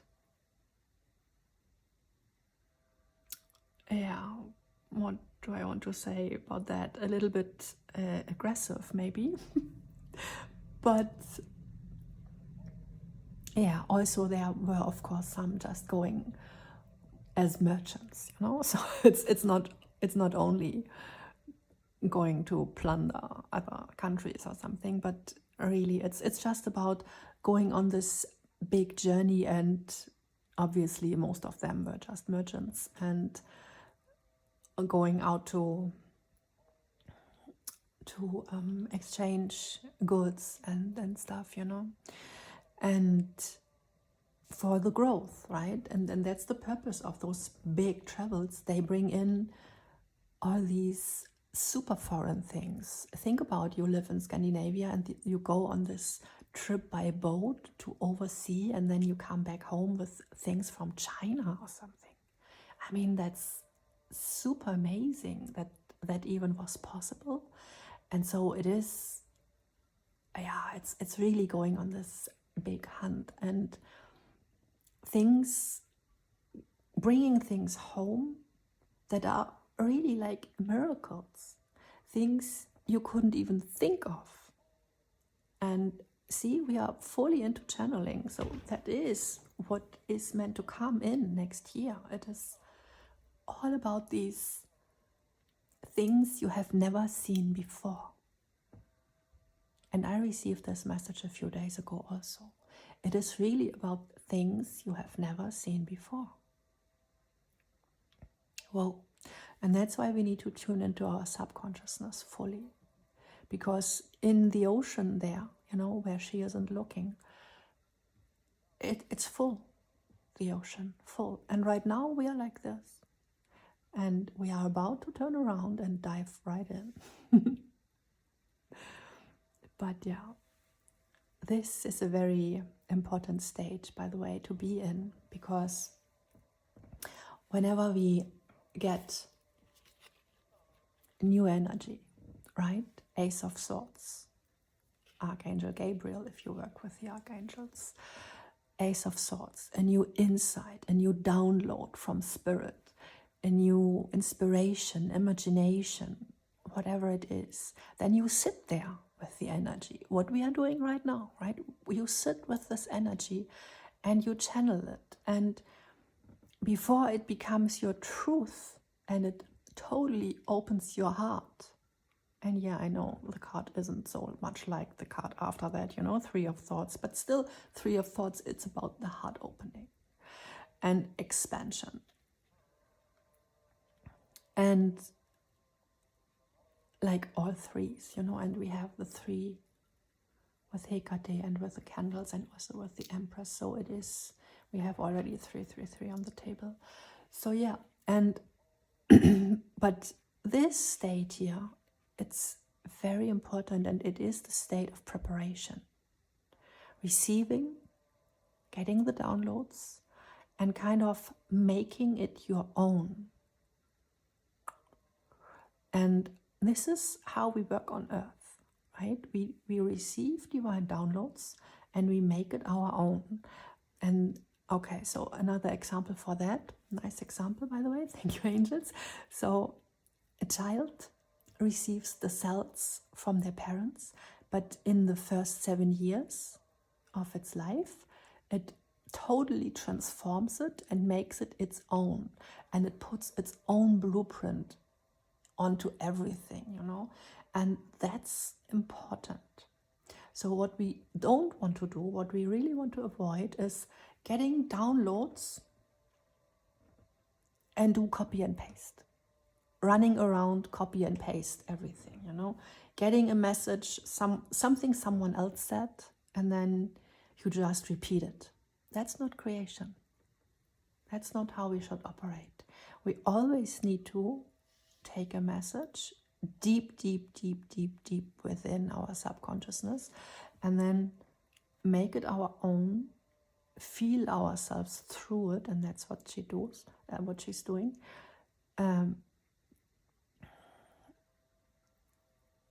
And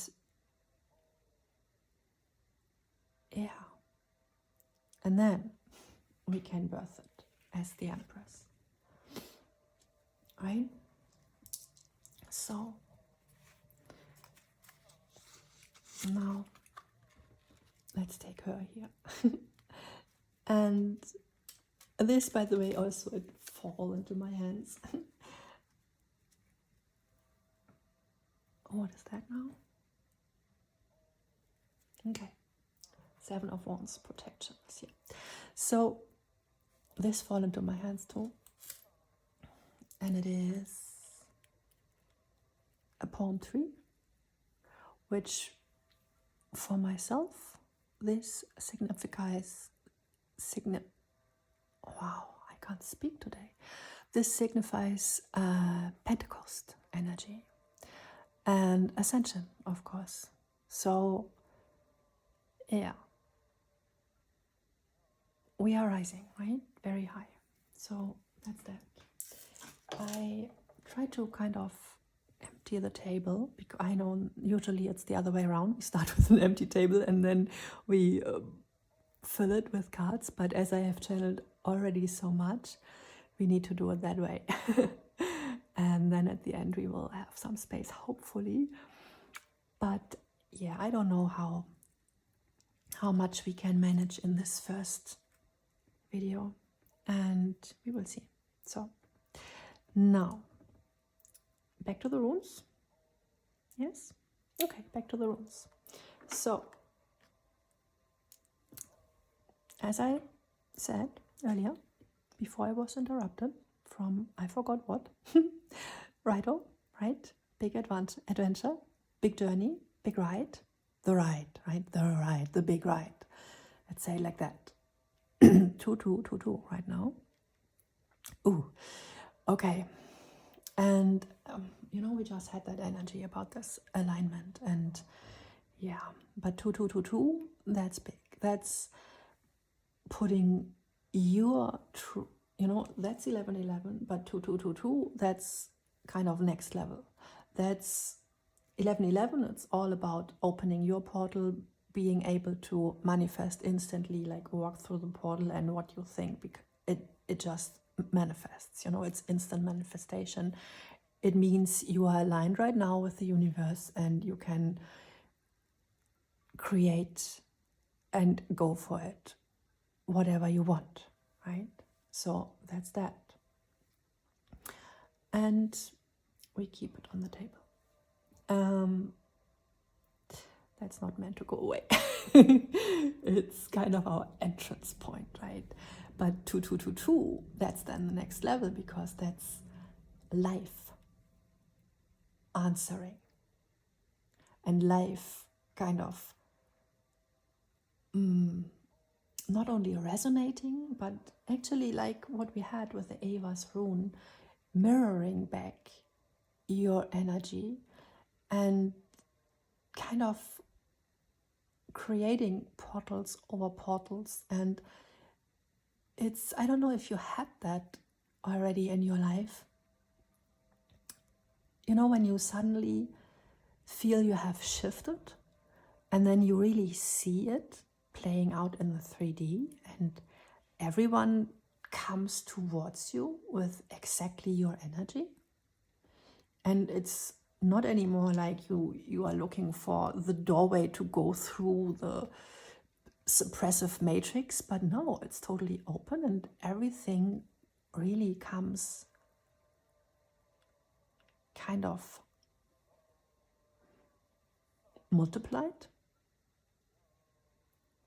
as if your future is coming to get you, or something like that. It's difficult to describe, but yeah, technically 2-2-2-2, it's master manifester energy, and it's about having this balance, with you and life, and with what you want and what you create and all that. It's big energy. And good. I don't know how often I would say it's big energy, but probably some more time. So I guess that's our goal, because actually the deck I have created, it is about manifesting.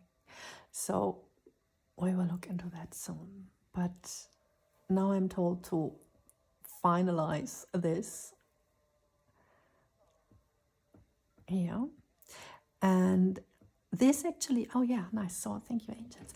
This actually explains perfectly how we, the different kind of aspects, I want to say, of this master manifestor energy, which we are meant to stepping into, I guess. So the components of this rune, of this Raido rune, right, which is about the big, big ride, is Isa. And Isa is actually in every rune. It's just, the self. This is us, the self, the human. And so this is kind of our backbone. It's us. And if we just look at the rune Isa, it is about everything is frozen. It means ice. And so it's frozen, And in winter, the opposite of Raido, actually, when you can't move and when you are just yourself with your own stuff and nothing external can interfere. And that's the beauty of this rune. And it's very much about the purity and the contraction.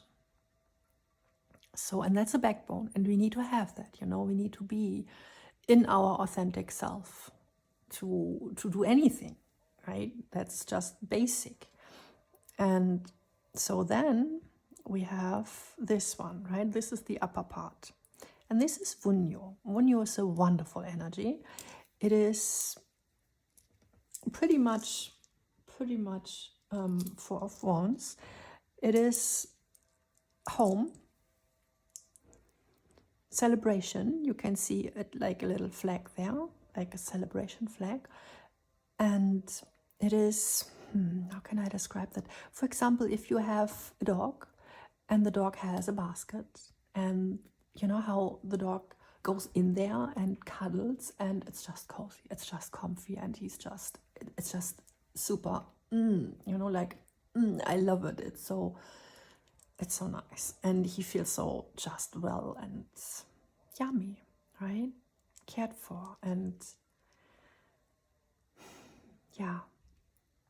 And it's about the safe space. You can also see a tipi there in this triangle. So it's a safe space we create at home, and you need to have as an oasis in your home. You need to have this safe space. For a lot of people, that might be the couch, where you just go to relax, and chill and have your vunyo, and cultivate this energy. It's important to have this energy of joy, like stacked up, like a pile of that. And whenever you come home, you can just jump into your cushions there, and it's perfectly cozy. So that's that. And next we have next component from Raido. See, we have this opening here. And if you know yoga, and I bet you do, you maybe know the warrior, where it's we take our legs wide, we make a big step forward. And that's also energy of the next year. It's this warrior-esque big move. And actually it requires to open the root chakra, to make, to be a little bit vulnerable, to be open. With this big step forward, we have. Yeah, and wow. So they really show me this physical, Imagine that. You make this step forward with your foot, and then you have bridged an area. And before, you are just at one place, and then you are at two places at once, and you have bridged it. And so this is kind of timeline shifting energy, and it's also expansion energy, very much.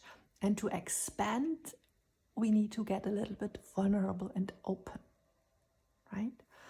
And this is Genas as a rune, and this signifies fire and creation. So pretty much, in alignment with the Empress.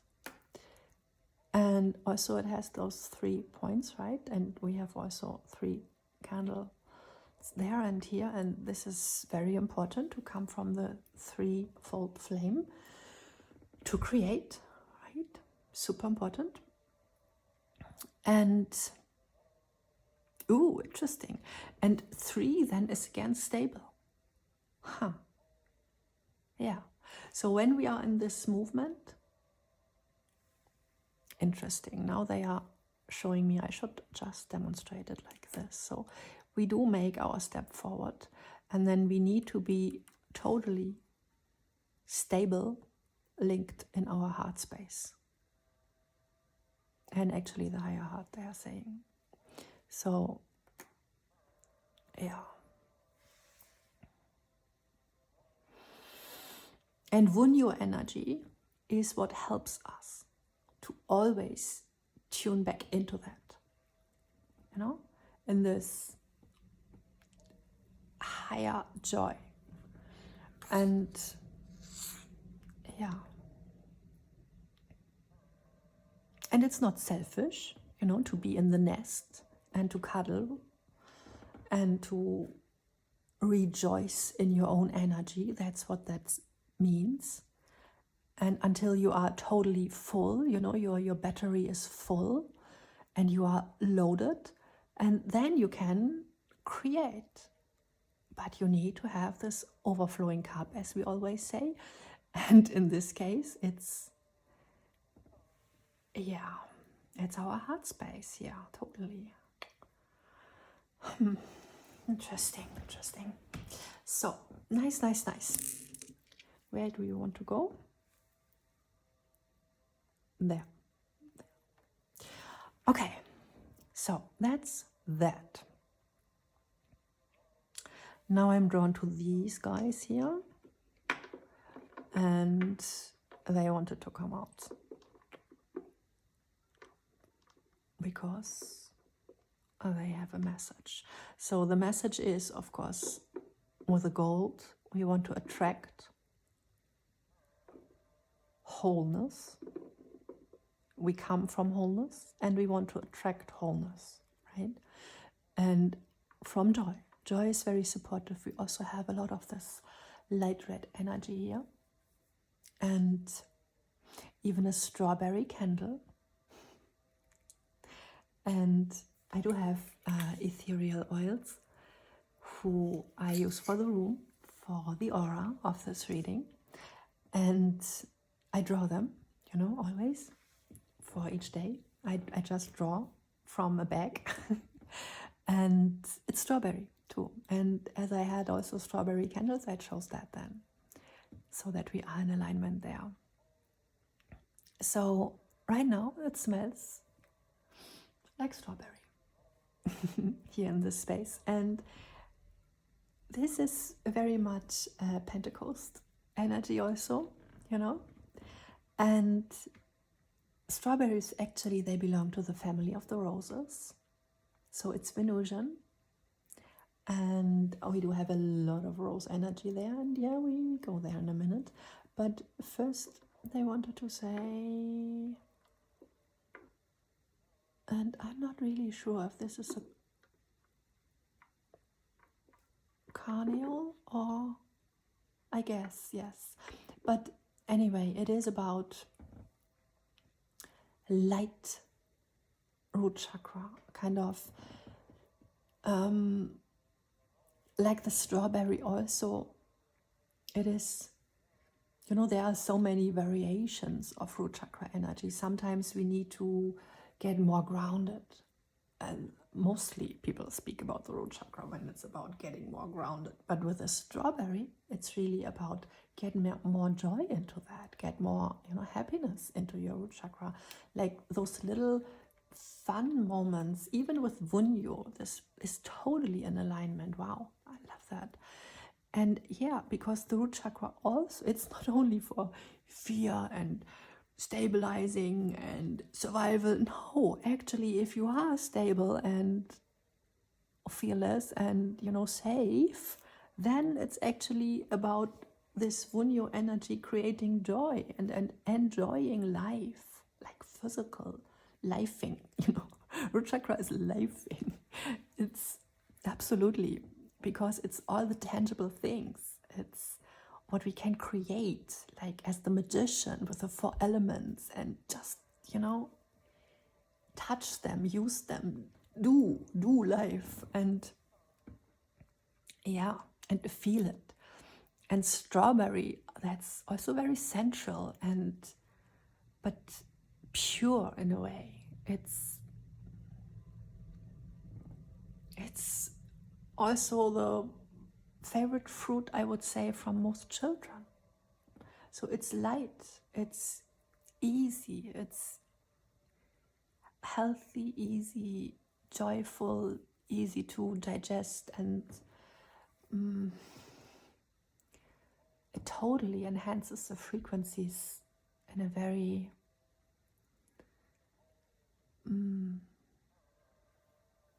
light-hearted way. So very much about getting burned, getting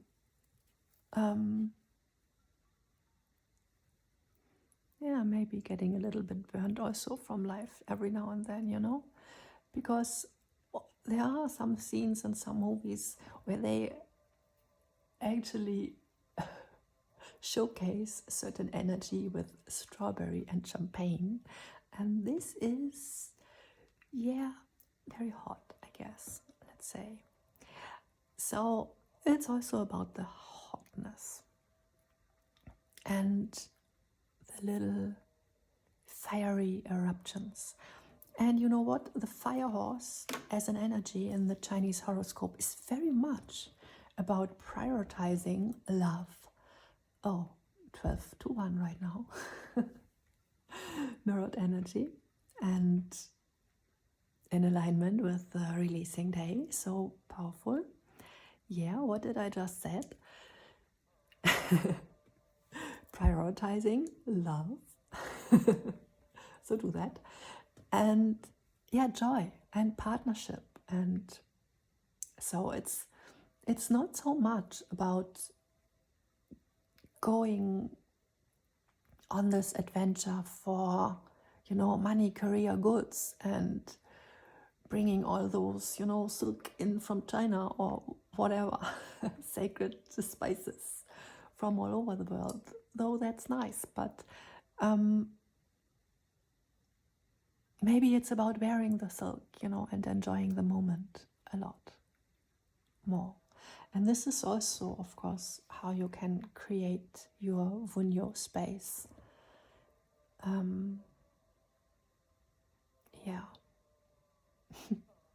Ooh, I'm getting pretty much union energy here right now. So, and union energy, it always comes with the 3, spiritual speaking, because if we have 2 people, 2 flames, we always have the 3rd flame, which is the connecting energy, and which is what those 2 people create, what is in between, what is coming through the divine also then. But it is, in numerology, spiritually, it goes actually from 1 to the 3 if we are thinking about creation, because the very moment when you have a second, you actually have 3. If you operate in those 2 energies, and we had that, right? We just had that, and we spoke about that, how this is just you have received from the divine, and you kind of mirror this within yourself. You mirror the divine spark, the divine download within yourself. So this might also be hanging out on social media and going through the posts and liking and not liking, and through that process, you can hang in there for, 1, 2, 3 years, hang in there and kind of finding what is in alignment with you, looking in this social media mirror all the time and kind of getting closer bit by bit to your own truth, right? And of course, before there was so much social media, we did that just with reading books and whatever, you know, finding out what resonates with us. Good. So we had this and that with the strawberries, we went there. And then to finish off, we have here a very, very used up clear quartz, which isn't at all clear anymore.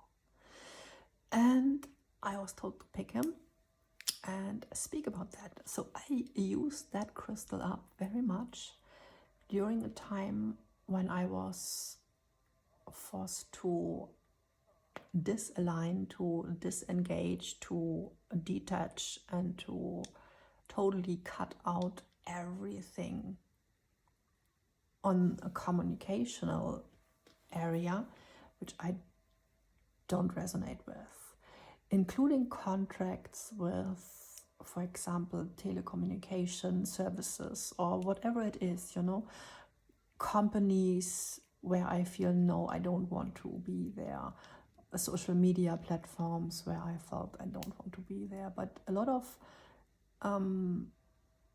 also with landlords, I had some issues, and I have moved now, so I'm good. I'm there, I'm safe, I'm in my Vunyu space. But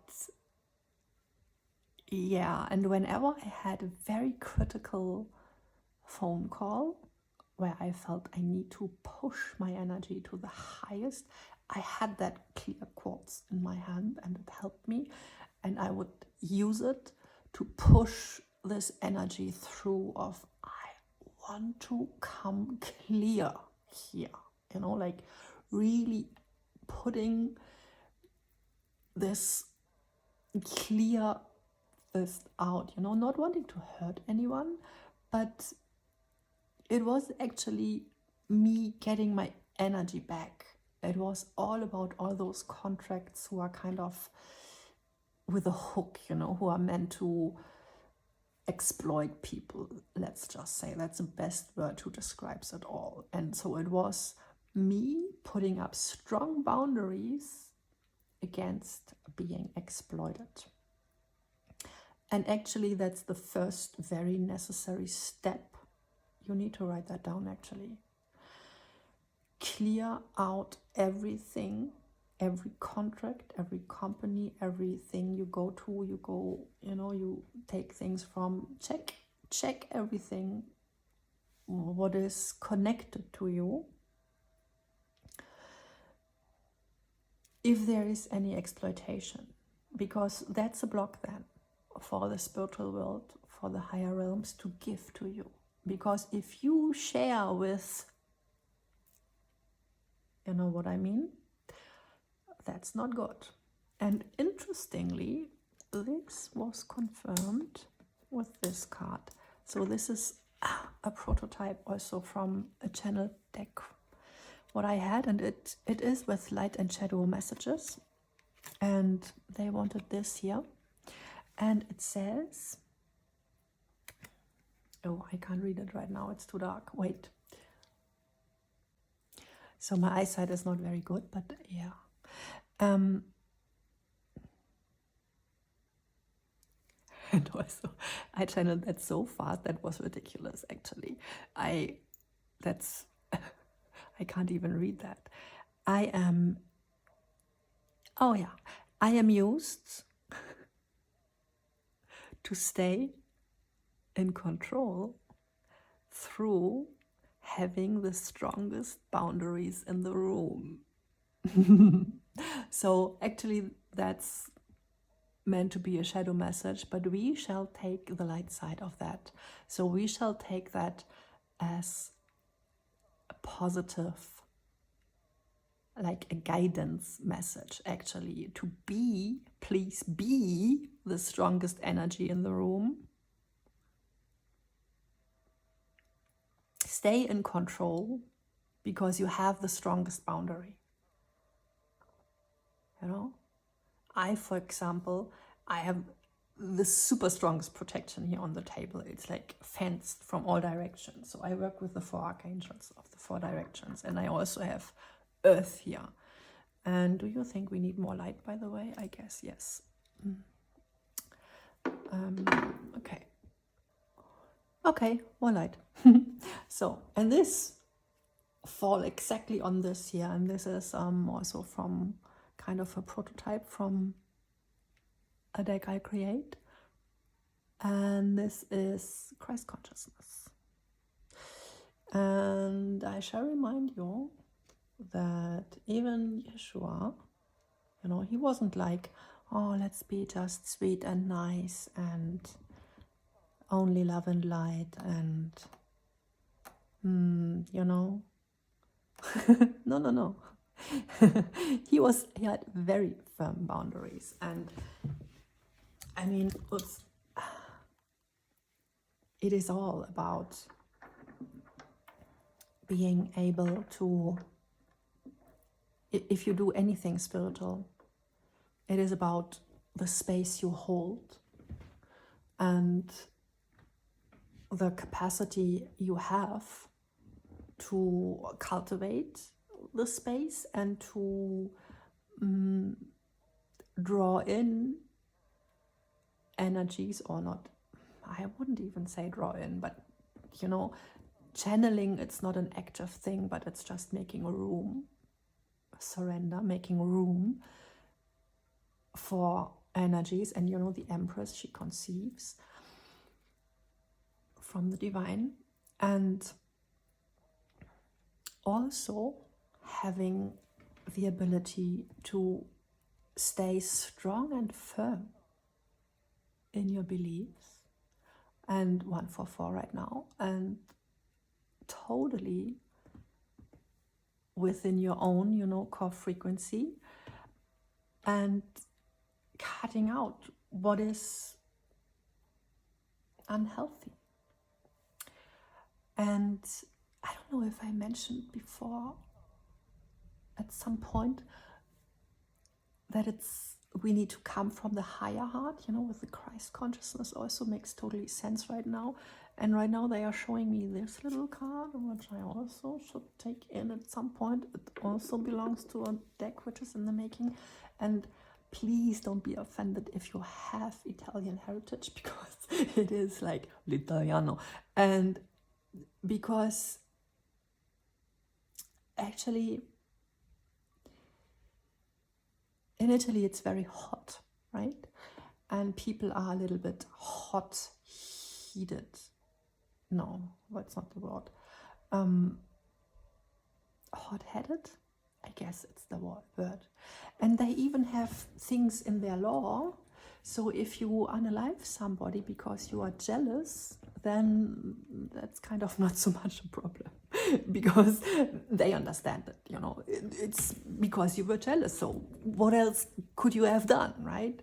And so this is an extreme example for being over emotional and for being self-righteous, actually. And self-righteousness happens very easily if we identify with our emotions. And so, yeah, I could speak, I guess, 1 hour just about that.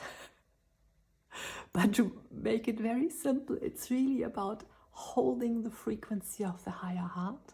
And yes, it shall be fueled from joy. And we had the joy and even the strawberry joy in the root chakra, right? And we have the solar plexus energy also, which fuels the heart.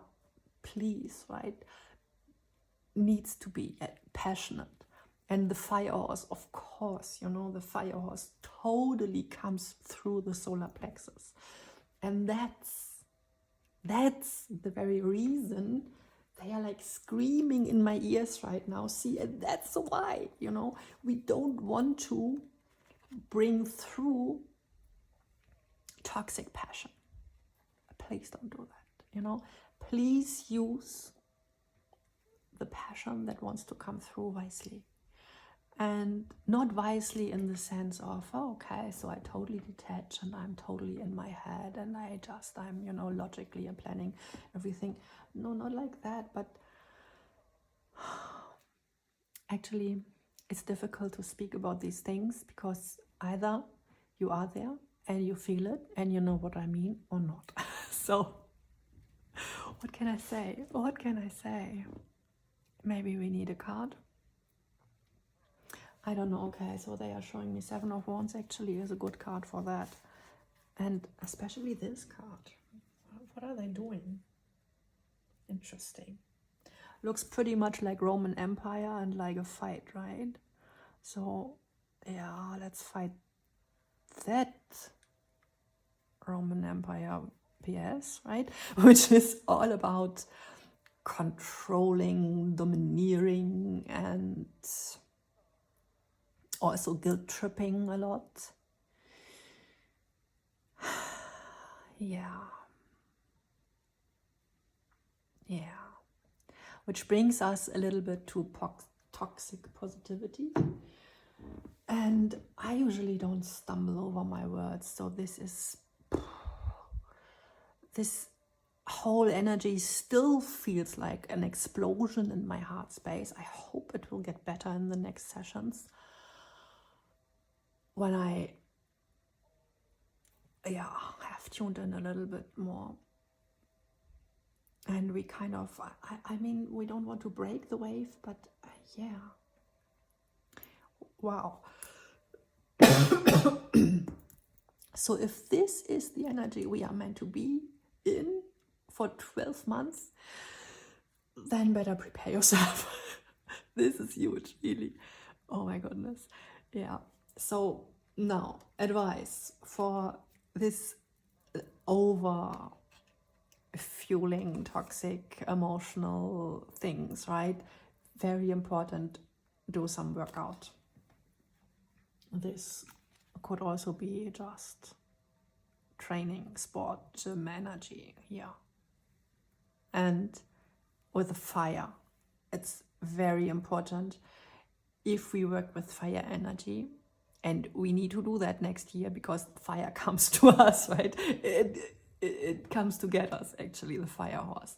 So it's, you know, they are really showing me this image of a totally burning, flaming horse whinnying in front of us, ready, you know, for us to jump on it. So that's really the energy. And oh yeah, so there's a lot to do to be able to ride a burning horse. And toxic energy can be easily transmuted through the body. You know, want energy, it's doing energy, it's physical energy. And it also causes problems when it's not released. And so we will have a lot of moments where it feels like that, like too much, you know, Seven of Wands. Okay, so now I get it. So, and whenever it feels too much, just as I was describing a minute ago, how I am feeling, like I can't even, you know, I can't even speak. And then we are meant to just move and do something with our body, even like a horse maybe stamping on the floor and, you know, doing like really, oh yeah, so now they are showing me like the Roman Empire guys back in the day when they would go out with the legions, and then all the metal stuff and all the sound that they were making. And when you go with a whole army in silk, oh my goodness, that's an interesting image. And that's us, right? And then the movement, the sound, this, oh my goodness, this really awakens ley lines also, by the way. So this stamping and this movement, and it's about dancing. And yeah, so do that whenever you feel kind of overwhelmed. I will do that after that reading too, like dancing and stamping on the floor and doing some grid activation work right there. Okay, great, thank you for this. Anything else right here? So we had that, we had the Empress. She must not be told, I guess. I kind of expect that you all are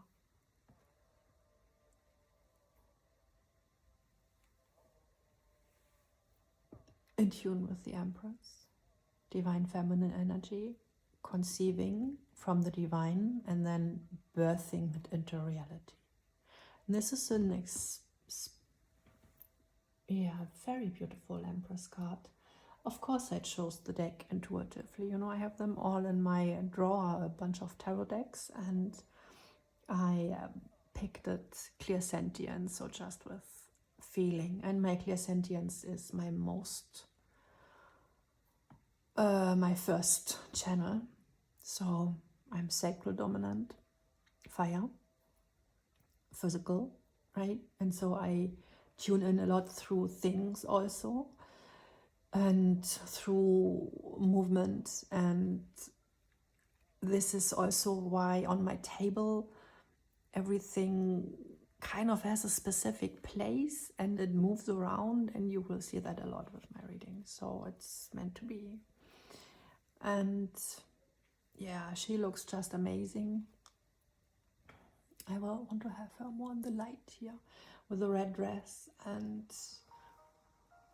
also the 3 poppies there. And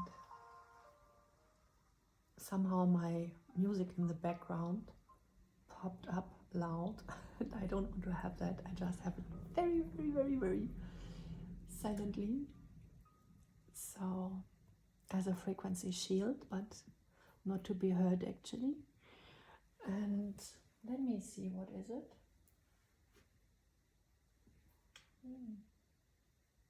Oh, nice. So I do have a playlist and I shuffle it, and right now it's about attracting opportunities. So how nice. That is super in alignment, of course. And before we had just working through all solfeggios, right? Super clearing. And yeah, so she wants to be home here and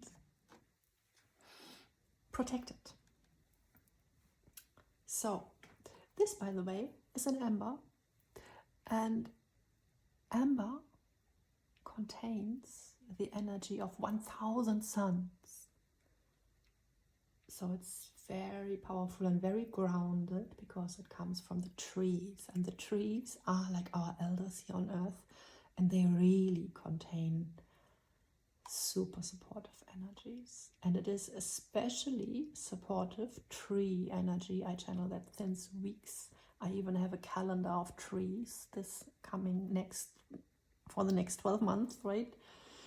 And because it's very necessary for fire, of course. I mean, you know, what gets the fire going?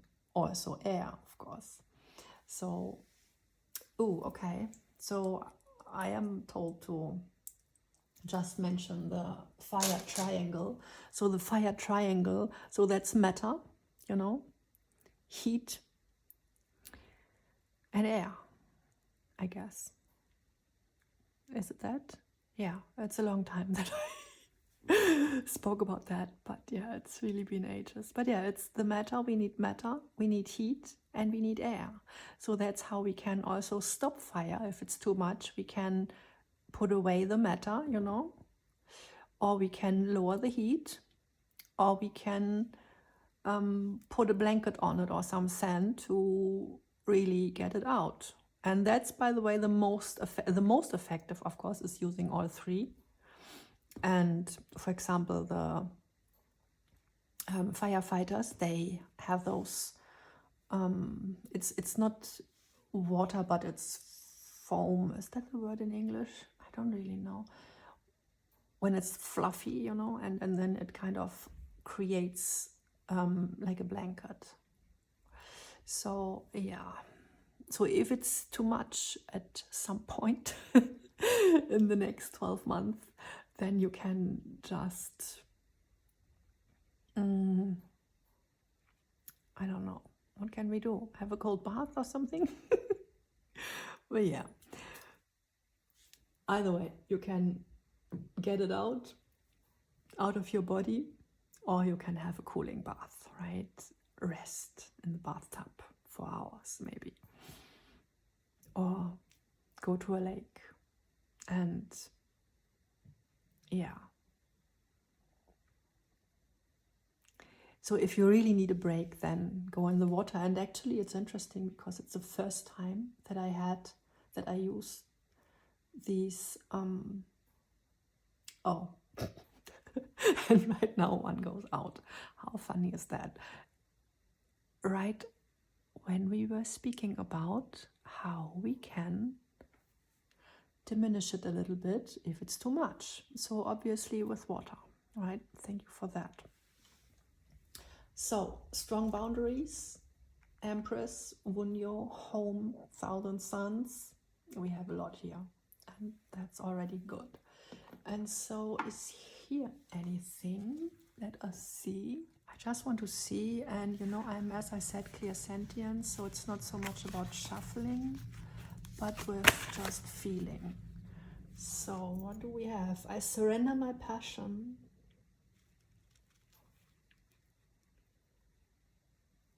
to fiery Venus for deeper pleasure this full moon. Oops, I didn't expect that one. Okay, I will read that again. I surrender my passion to fiery Venus for deeper pleasure this full moon. Okay, guys, do with that whatever you want. But we just spoke about 1,000 suns, very hot, and Venus, and I mean 7 of wands, that's 7 of fire, that's also, you know, 7 is very spiritual. 717 may mean something to you. It is our highest, you know, whew, okay. That's a lot here again. Energy feels so thick. Oof. Okay. So, you know, we often speak about 5D and we need to be tuned into 5D, but actually Yeshua, he embodied 7D. And with the 7 of fire here, and the Empress, and Christ consciousness, I would say that's what we are going for. That's what we are anchoring in. And earlier I don't know if there's a chance to see that. This is a little ankh in here. And I also channeled this one, so it wanted to be here. The ankh, signifying Isis. And Isis came also through with the pink roses. Isis, actually, the pink roses, that might be very important to mention with all this strawberry hot energy here. Because Isis, ooh, and they are showing me this. So this is my Archangel Uriel card. And so you know that the root chakra, it's also a portal, especially the female root chakra, it's a portal. And Isis guards the portal. And the power of divine feminine energy lies in her ability to say yes and birth it, and to say no. Okay? The power, please remember that and totally embody that. Your power lies in deciding for yourself, having the clarity and saying yes or no, right? Yes and no. That's the power. And it's so important because divine feminine energy, it is like the water, like source itself. We had Lagus here as the rune. And so it flows and flows and flows, and it nurtures and nurtures and nurtures. And we had that at the very beginning, why we need to cut out things that would exploit us, because we just, you know,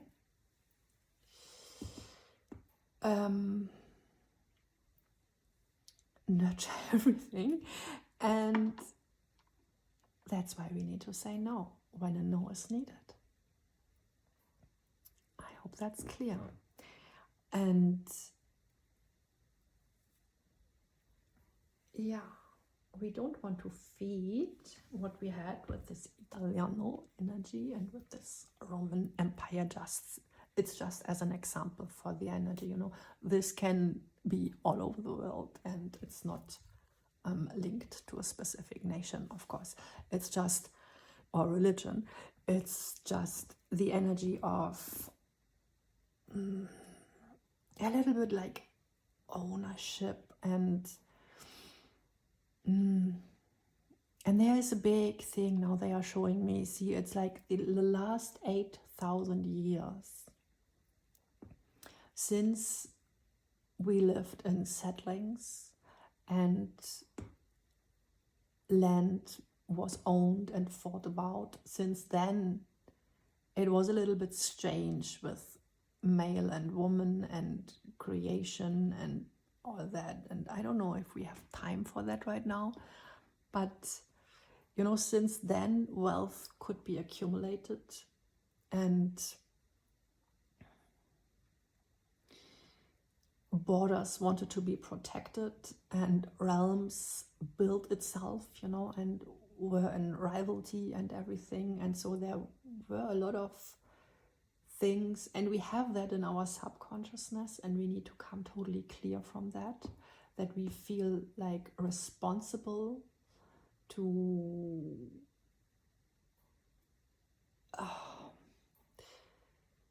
actually, it's more than that. It goes deeper, because woman also, or the feminine in itself, was seen like a resource. And we have that in the artist industry also, where of course it's not gender specific, but the creators, this is divine feminine energy, the one who writes the song, and this is seen as a resource for, again, then a company to exploit, right? So it's always this same pattern. You can put that wherever it fits in your life, and this is nothing you should do. For example, I create decks, and there are certain platforms where you just will never find me. Actually, you can only find me on my own page, because I am the source. And I only want to share my creations with my collective who truly resonates with my energy and who truly can connect then. And so I don't feel like I need huge marketplaces and a million random customers, because they are not my customers anyway. So why should I go there? Can you see the truth of that? We only need our own soul family. And so I have to overwork that again, I see, because through the finishing, now it's kind of, it needs to be worked out more again. Okay, I will do that. And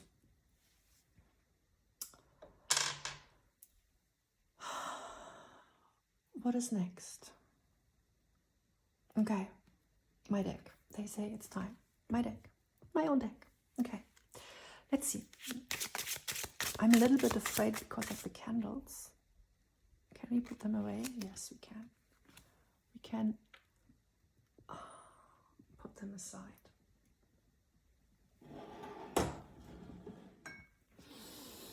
Okay, thanks.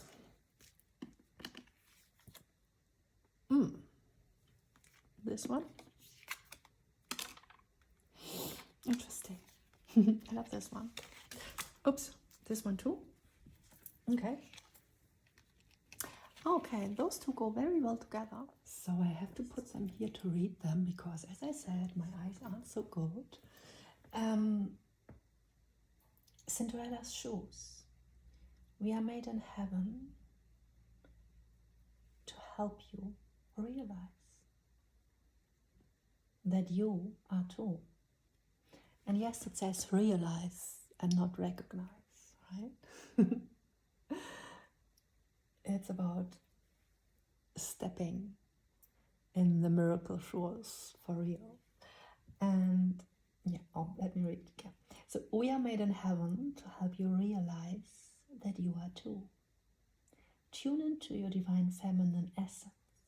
It's time for a miracle moment. That's that. I have already made space, but this is the strawberry, by the way. The aura of the room right now. And yeah, Yeshua, Christ consciousness goes with the boundaries. And so there, fairy godmother energy. And then we do have Venusian support also. Venusian energy is holding the key to self-worth. Use mirrors and beautifying tools. Surround yourself with little things that carry frequencies of worthiness. So this makes a lot of sense, and it wants to go here, kind of to the Empress, right? So these are the things, the tools that you as the Empress will need. Yeah, so we do have water and fire actually in union right here now.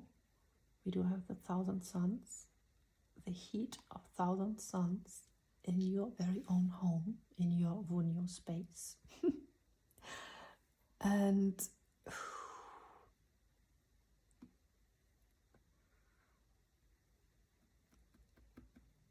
we want to surrender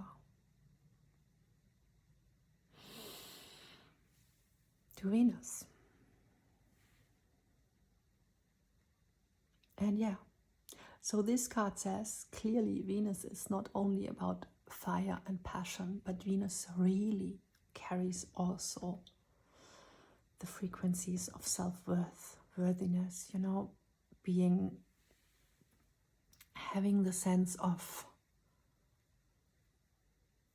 worthiness is necessary to be able to receive, because otherwise every miracle would just pass us by, because we would think, well, it can't be for us. We are not worthy for that. And that's the thing, you know, with everything what we want, can have, or whatever we want to say it, it's the universe is always ready. You know, divine timing is always there. Well, that's not true actually, but most of the times it depends on us getting our doors open. And so what I mean with it is always there and still not, this is actually, yeah, theoretically, our doors can be open any moment, right? Wide open, wide enough open, the heart space to receive. But we all come in with our blocks and caged in. And to uncage, this is a process, and this is actually divinely orchestrated. And we do have helpers for this process who kind of help us untangle, and we need to do some of the work ourselves with our boundaries and all that. But yeah, and we actually have kind of planned the play, how it plays out in advance, so that we will have the time to process, you know, the unfolding process. It is a process, and it is meant to be a process, because otherwise it's too much. You know, even me tuning into this energy from the very start, it was too much. Still, I feel, wow. Okay, oh, nice. Let me read it. I'm back. natural this time. And I love how this fits into the reading, you know, into the message.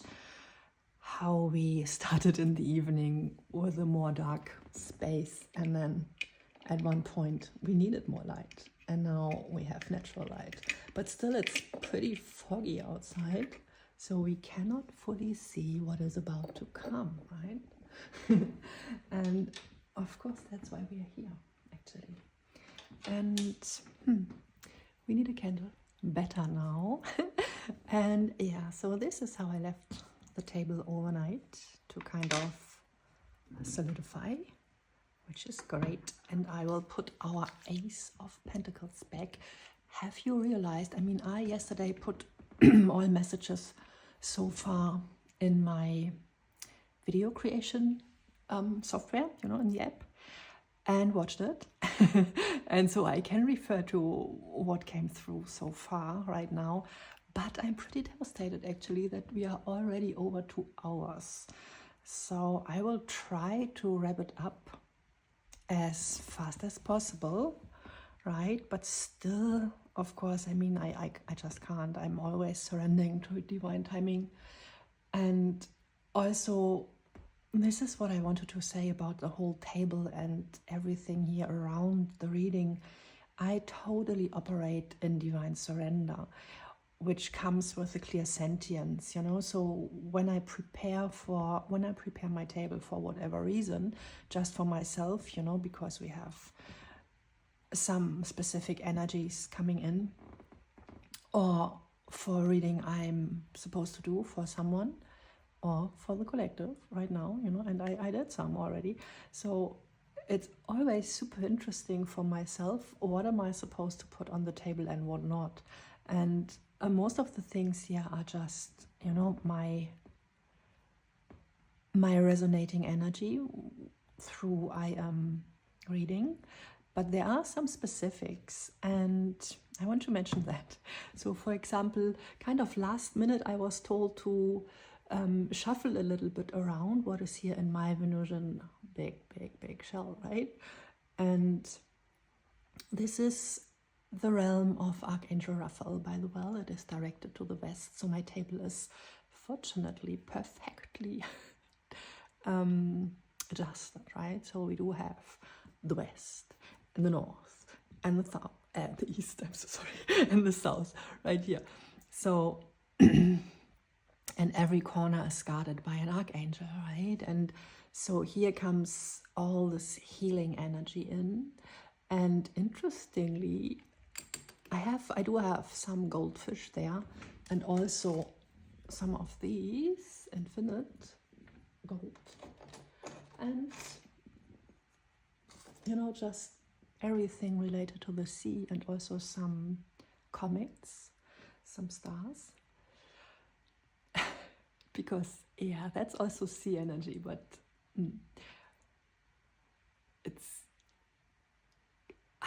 this is difficult to understand with the human mind, but it is in the sand and in the fossils, you know, it's not so difficult actually. Of course you can grab that. So in the fossils and in the sand and in everything, there are the seeds of the future and the past, right? It's like the comets, the stars. You know how weird it is with the light years and the distance, and it's all just actually future, past, present woven together in this whole fabric of the universe. And yeah, but interestingly, in the screen was all the time this, right? The little shell delivering 2 fish. Which, yes, it's about abundance, but it has also a very profound spiritual meaning in the Buddhic tradition. And I will do a reading, you know, one of the more detailed readings, we will ask Buddha, right, about the golden fish. And it's the number 22, and in tarot this kind of correlates with full energy. It is really the dance in the cosmic heavens. It is the highest, And the Fool originally came beyond the world, because the world, it's kind of, you embody everything on earth and you can bring forth your whole multiverse. But then again, there is a beyond that, and that's kind of the purity in the higher heavens or something I'm hearing. So we will make one Buddha reading about the spiritual healing that is happening here within this collective, right? I think that's a great topic. Also about the carnelian. This is pretty much about, of course, leading, you know, with the root chakra and I like that we already have some strong guidance here with the fool's gold and the clear quartz.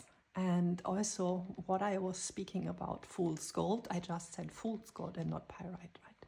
Fool's gold and the foggy, the fog in the clear quartz. So there is already a strong message also. And I will do a reading about how we can take the lead, right? How we can show up as the leader we are. And also, of course, what is coming right now. And as I said, it's timeless, but the incoming year is in numerology a year number 1, which is, yes, about unity, and we have that a lot here, but it's also about leadership. And the leadership component we will cover with the crystal reading, okay? So now I haven't so much pressure for the last kind of minutes, but still there are some things. You know, I am being clear sentient. I am doing a lot with clothing also, you know, with everything, with things and stuff. And so I, was told to wear this one, and I never wear that usually. So it's also a thing, you know, a very special thing. It is coral, and it is ancestral, and it is very much divine feminine goddess energy, I feel. And I want to put that out here because, and it looks like a crown if you put it the other way around. I will do that better when we do that reading about that. So this would be a past life reading. And I also have, and this is so interesting, this is why I even put that out, I also have a ruby on the table.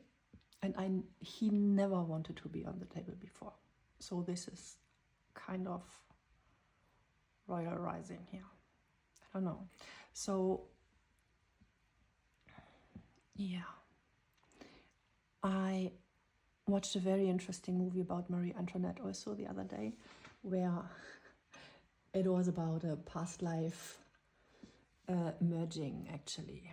So, embodiment of past lives and telling the true story of yourself.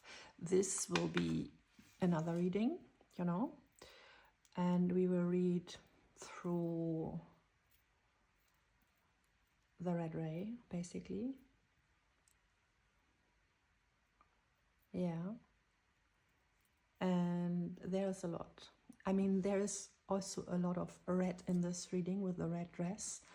And I was searching for some images yesterday, then also to insert, you know, and so I was scrolling through my stream then, and I came across a lot of red imagery, like super red sky. And the last evenings, the sunset was absolutely red. It was so like this, actually. It was super merging in these colors, and here, like that one.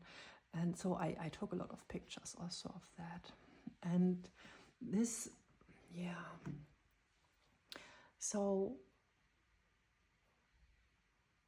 this is also the aura of the new year, of course, incoming, you know, because I was tuning into this energy. But yeah, so there will be this past life thing. And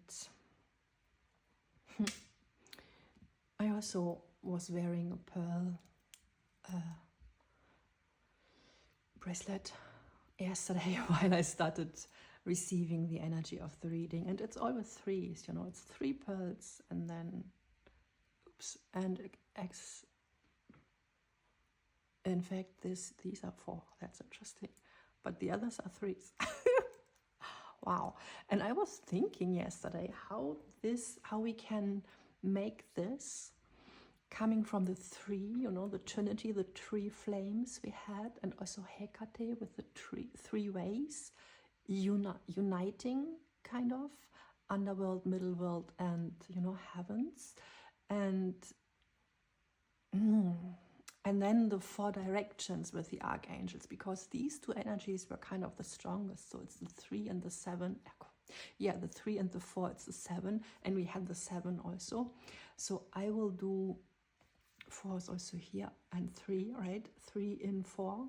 That's kind of the overall numerology. That's the spiritual process we are working us through. So we are coming from the unified field, from the 3-fold flame inside of us. We are bringing that into our 4 of Wands, the stable home space, right? With the power then of 1,000 suns in our sacral, which is crazy to hold, I can tell you.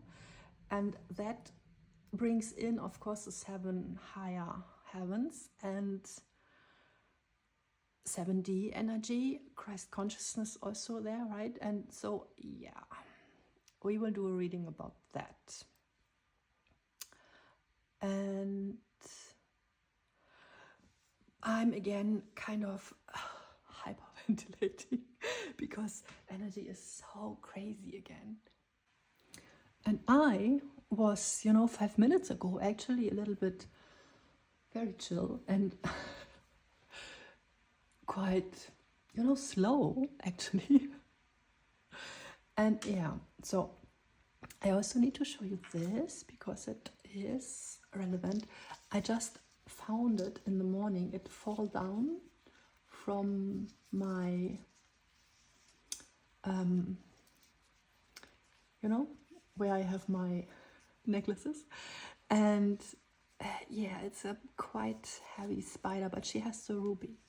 But it's a black ribbon also. So it is. And you know what's interesting? Today at 15 o'clock, you know, 3 p.m., I do have a business call with a student, an art student, and she makes a set about nightmares. And we discussed that today, her list about her topics of nightmares. And she wants to start with the spider nightmare. And so there is a very strong synchronicity here. So we are supposed to do one reading, tuning into spider energy and discovering what nightmares are in our subconsciousness, hiding, right? And this is important to, you know, to be able to become that brave and open up. This is important, I guess, for us to know what nightmares are hiding. So also I asked a little bit, or I was channeling a little bit more about Hecate, you know, the 3, and I was she was speaking to me about this, you know, maiden mother crone energy and how it needs to go full circle.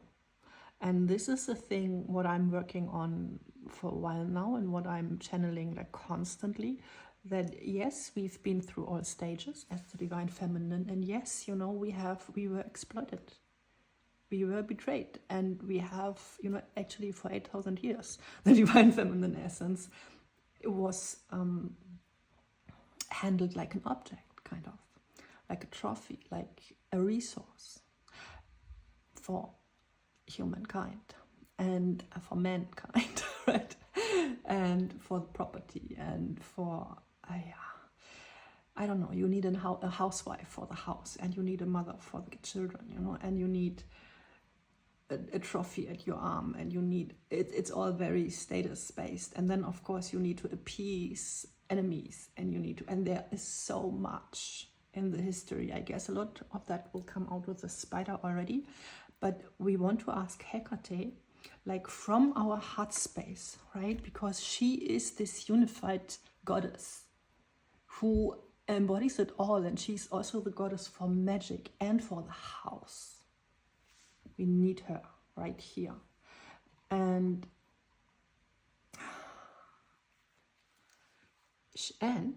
most and foremost, she is a patron, a guardian for traveling, for journeys. And what are we speaking about all the time? We are in here for a big, big ride. And it is not so much an external ride, and it's not so much about our business, though we will do, you know, this crystal-based reading about leadership. And yeah, and of course in January I will have a full series about Capricornian themes, so business building and all that. But our main journey really next year is unifying and not appeasing in a way of compromising, but you know, being so strong in ourselves, but still coming from the 7D, coming from the higher heart. I mean, at least 5D, right? Coming from the higher heart. That's right there. Speaking always our truth, you know, 5th chakra, truth. This is key for the sacred chakra. Yeah, so we are already in that, but I will leave it there. But we will ask specifically Hecate what is there to reconcile within ourselves, you know, what kind of wounds, betrayals, specific things. We touched on jealousy and how people would, you know, ruin everything and kind of unalive, maybe not a person, but you know, an opportunity. We can unalive opportunities, we can unalive relationships because we are not stepping into them, because you know, we are not daring enough or something like that. And so we actually are called for the ride next year, and this is why we need to go through that. And this requires a lot of bravery to open the the sacral chakra and bring it through, you know, through the throat. And yeah, I will also link, of course, the music that was playing silently in the background, kind of in divine timing, right? We had that wonderful moment with the Empress. And there were also some meditations from someone who has created quite a new channel. So I hope you watched that. That was absolutely in sync, like absolutely in sync. It was absolutely about the divine feminine energy. 3 meditations came through from her right in front of this, and she sings, she uses her voice wonderfully. So it's a super high level magic, and she isn't you know, she isn't discovered at all. So it's kind of, yeah, magic, new incoming magic. I love that. So I don't know about you, but I mean, I'm new for you right now. So, and when I 639 right now, whenever I stumble over a new creator, a new reader, or whatever, you know, artist, then I feel, wow, yeah, so there's opening a new stream for me. And I'm super grateful for that always, because it brings in, as I said, a new stream, a total new perspective. And I always know, okay, so now my recent resources, you know, they can't cover that topic, what I am meant to grasp right now. And so it's all about growth and expansion and layer after layer and so forth. And so and it's not a hierarchy, of course, but it's like layers, you know, it's unfolding this and then that, and it's, you know, yeah. And so now you are kind of grabbing yourself through my bag of insights here. And yeah, I want to put the heart back here, like Gaia connected. And that's a message, of course, we had very strongly. We need to physically stay in connection with the ground. Usually I do have here actually pyrite and clear quartz, and also hematite, and sometimes, I mean, some things, you know, like, but I never before had those stone hearts. They are all from my garden, so very horse-like, natural, grounded. And I mentioned that before, I guess. Yeah, and I usually had them, or a few of them, more on the left side. But yeah, so there is a little bit of shifting what was, and you know, in my energy, though we do have the 4 archangels here, for me it's like this movement what we are working ourselves through. So here is the incoming energy, and this is how we work through it, and then this is where we go to. And so what was coming in is now solidified, you know, in our heart space actually. And yeah, it is our heart space. It is, yeah, I mean, really solidified, I'm hearing. So stable grid, right? We do have a stable grid as the divine feminines that are present right here still in this over, I guess, 2.5 long reading right now. Oh my goodness. Yeah, and also I have finalized my personal Rido rune. Now you can see it, it's light. And you know, when I do those runes, I do them by hand, although I do have a machine, but I don't use it for that. And it is very important to do it scratch by scratch, you know, like, and tuning into the energy. And for example, I was feeling that my ISA, my backbone, should be very thick, and so it kind of worked itself out like that. And yeah, and so if you ever order anything at my shop, you know, it is my, you know, my spiritual, sacral based, clear sentient work. So I do read your energy, and I do create your personal rune just like it needs to be created. So it might be that your first, you know, line here is very thin and elegant. I don't know, right? So, and you know, the proportions and the sizes, and they tell a story. And I have written my story already down for that one. And it comes, you know, with guidance. And so when you would order a piece like that, you would also get a channeled message from what I have received while I was scratching your rune. And yeah, so that's that. Also, it is full copper, which is Venusian energy. And I think that's relevant for this Rido, though I also work a lot with bronze and brass. But these I felt needed to be with copper, and I do have also some feathers, and this one is with pure copper cover, but it broke, you know, so I couldn't use it yesterday, like directly before the reading.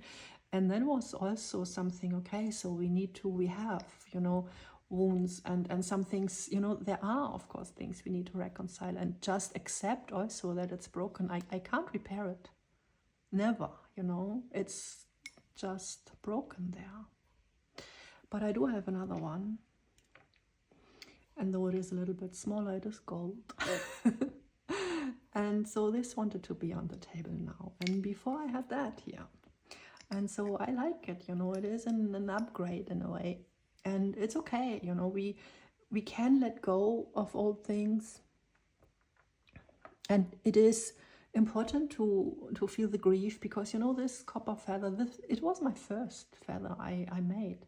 And, you know, it's it's concrete, and then it's covered with metal, and it's not a furnace because I want to touch the pure metal. It's just for the spiritual purpose of having the pure contact. So, but when I you can see that in my shop, you know, I also sell them just with the color, and there's nothing wrong with having a copper colored piece, you know, which also, of course, embodies the frequency of Venus, because especially if you work more through visual and you want to have it as a decorative thing, then it's kind of even better to have just the color copper on it as a coat, shiny, right? And not, you know, this kind of thing, which is just for crazy clairsentience. Good, you know, to have that. But yeah, so we need to let go of some things, and I will ask Venus, obviously. We will have a talk with Venus about what is there to let go of and how we can handle that best. And I had a 444 right there. So also we do have obviously the archangels wanting to come through with that. Yeah, and I will make 4 readings also for the archangels. And I will do a rune reading, like throwing runes, as we did in ancient days. You know, they are usually not drawn, and you know, I just took them because the guides also use my mind like a deck, you know, and they just show me what I shall take and why and what the meaning is. So I'm also clear cognizant and clairvoyant and also clear-eyed. I mean, all clears are open, but still my strongest, what I where I feel it first mostly is in the sacral, and then I can from there, I don't know why I'm telling you that, but might be relevant. From there I kind of can arrange everything, you know, and fit it together. So so that's why I had that download, and that's why I heard that message. And so, you know, I have those synchronicities, and then they are kind of woven together in the point of the sacral. And we all do have one, you can look that up in your human design also. If you are more working through the heart space or through the sacral or whatever. So a rune reading, and maybe I will do the rune reading with a house grid, you know, from the astrological houses, so that we can see in which areas, but I'm not sure yet. So I also will do an ancestral talk with charms, and maybe they can get the chart, but I will see that later. So I'm not supposed to know everything right now, but that's, I guess, quite a bit already.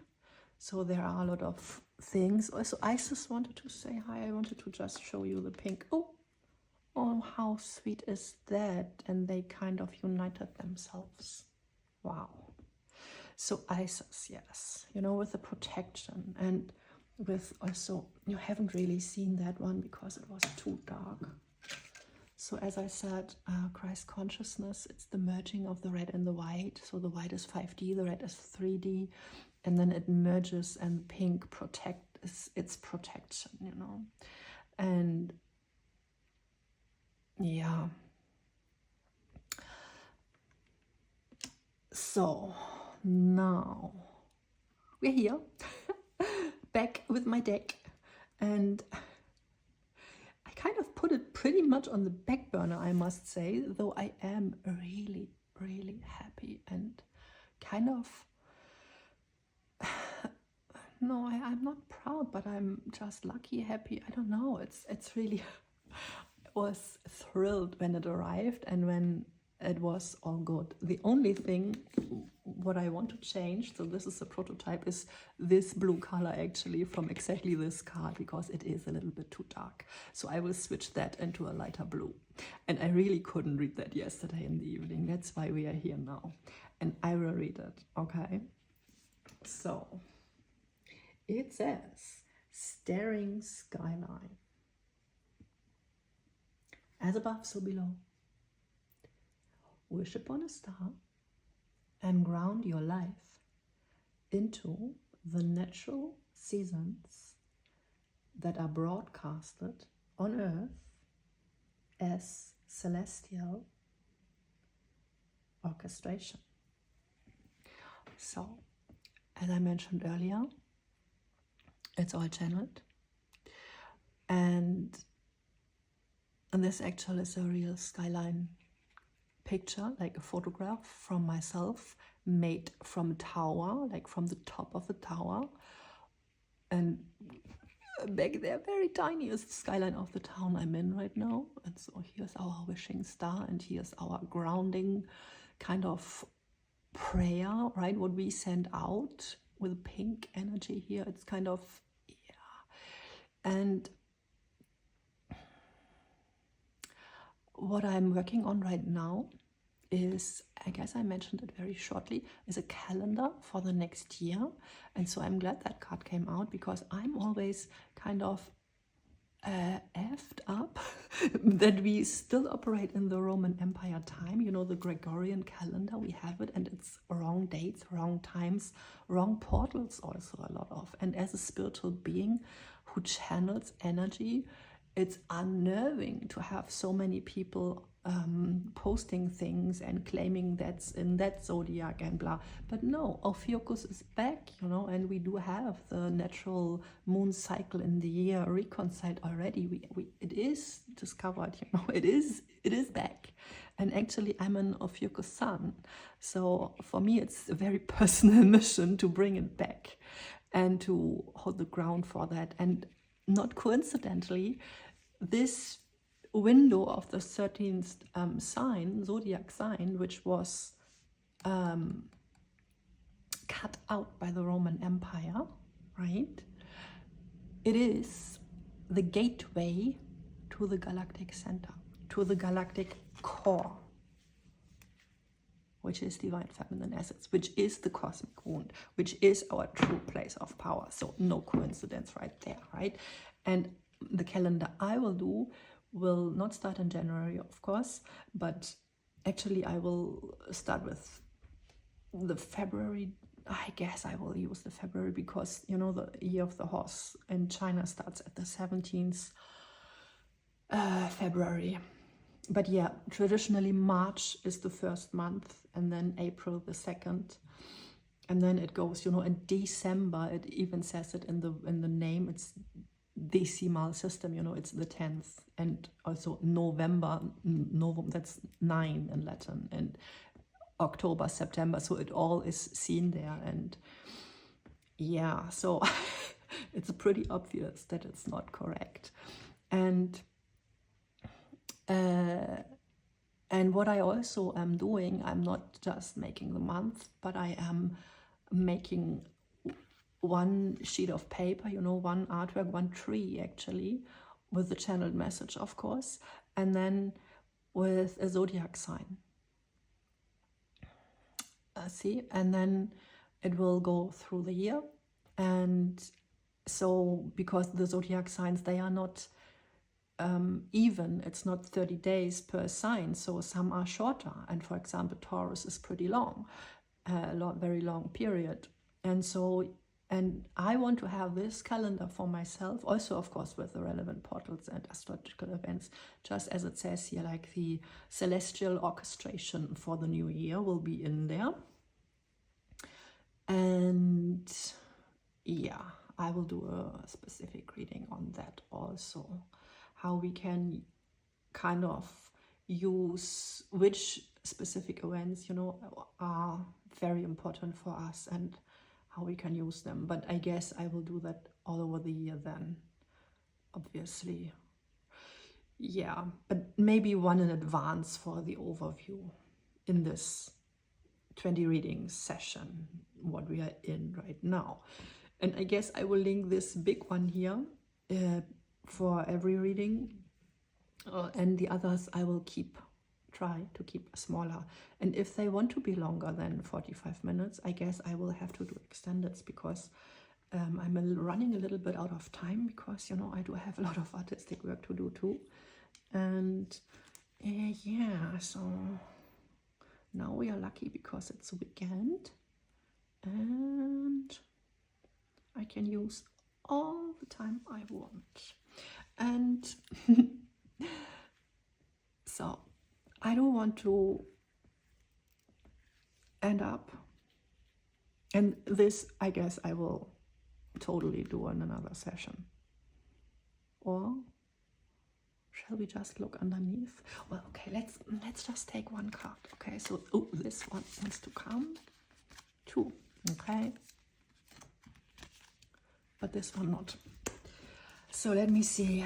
We do have everything turns to light and a new opening. Yeah, okay, so this clearly they wanted to be shown. I will read them. I work to improve myself, embrace all that life brings to me, and transform darkness into light.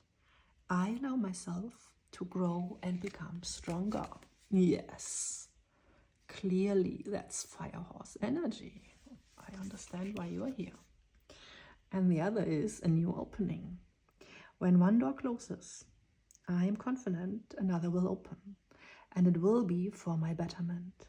I accept that life brings challenges and acknowledge the opportunity and learning. What?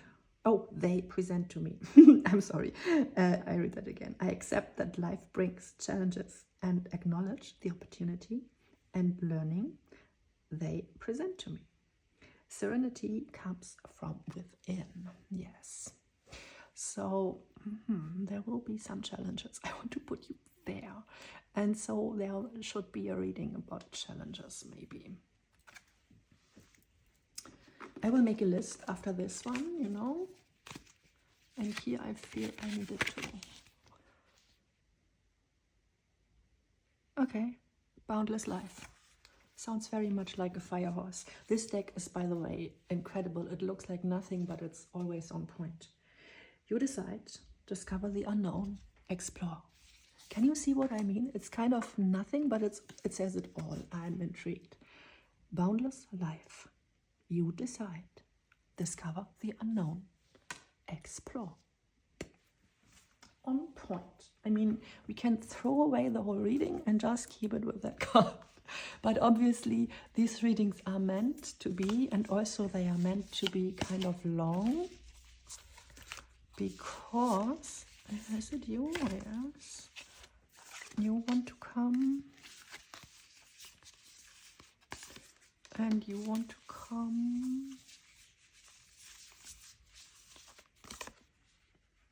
Now I'm unsure, so there was another one. This one, okay. Okay.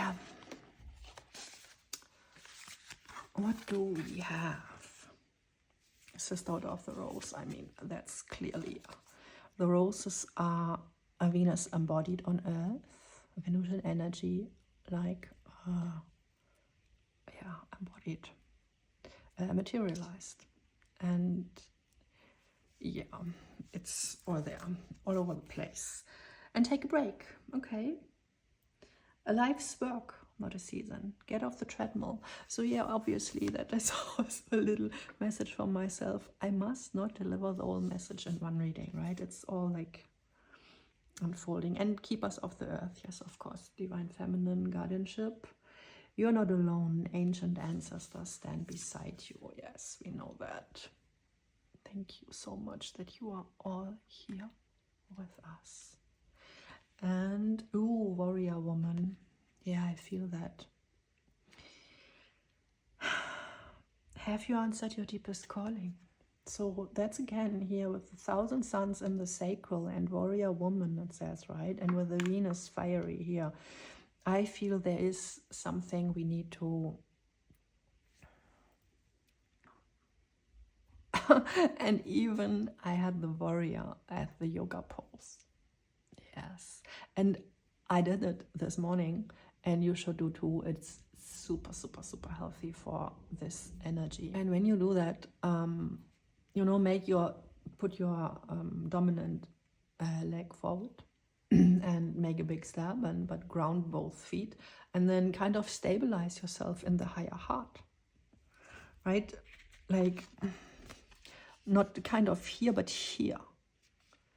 And right here, thymus, okay? And this is the center point of the stuff and the rod, spiritually speaking. And you have to open your arms wide. So there are many positions for this warrior. Also, you can do it like that, the hands on top, but we are called to open up this heart space. So you have to stretch out your arms wide, with fully stretched, also with the fingers, right? Focus on the fingertips when you stretch your arm, and kind of drag your arm coming from the fingertips. So I was a yoga instructor earlier. I did a lot of workshops and stuff. So, and actually, this is funny because this is, we need to mention that, okay. And yeah, and I'm called to kind of finish it off with another of my deck. I feel I want to, because now my pride kicks in. I want to end with my card. I'm allowed to, I guess, because it's new. And I just had birthday. Like solar return. And this here is a picture which was made at another birthday. And my 42nd. And which is an important number. You know, we go through cycles, like 7-year cycles in life, which are significant for the chakras also. And with 42, from 42 to 49, actually, then we are with 7, you know, 49. It's the how's it called? The exponent from, you know, the square from 7. And at 42, we start traditionally on Earth, when we are not blocked out, we would start with opening our crown chakra. And up from 49, then we are elders and all our chakras are open, and then the wisdom comes through. And this is why traditionally earlier in these ancient warrior ages here, when everything was good back then, Lemuria and all that, you know, we had the elders. And we would ask them because they had the messages. Because they would just come through. And when you are in your early 20s, you are busy developing your solar plexus. And you must do that because it's all relevant for Earth, you know, for being on Earth. Earth is kind of made, it's the sphere built out of the 7 planets, you know, we have like Martian energy, Venusian energy, Mercurial energy, Saturn, you know, Jupiter. They are all here. I forgot some, but of course also the sun and the moon. Yeah. And so we need to embody these and work with these energies. And when we are focused on that, then we can't do all at once, you know. So it kind of needs development. As I said, it's an unfoldment, becoming a human. So, and with that being said, and as you see, we do have all the stars here at the shoes. So this is clearly the crown chakra getting downloaded and fully grounded on Earth.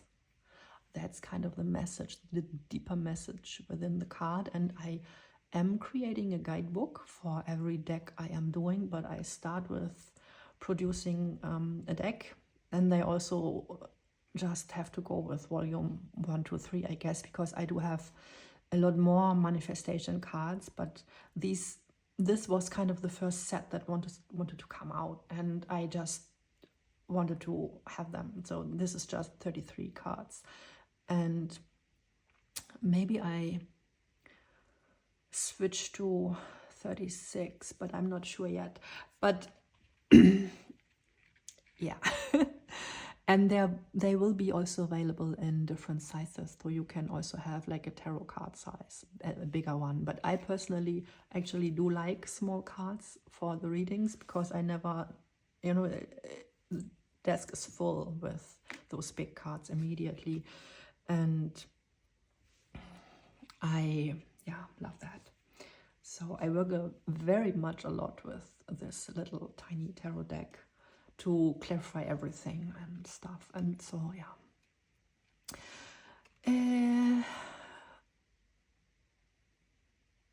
that's that.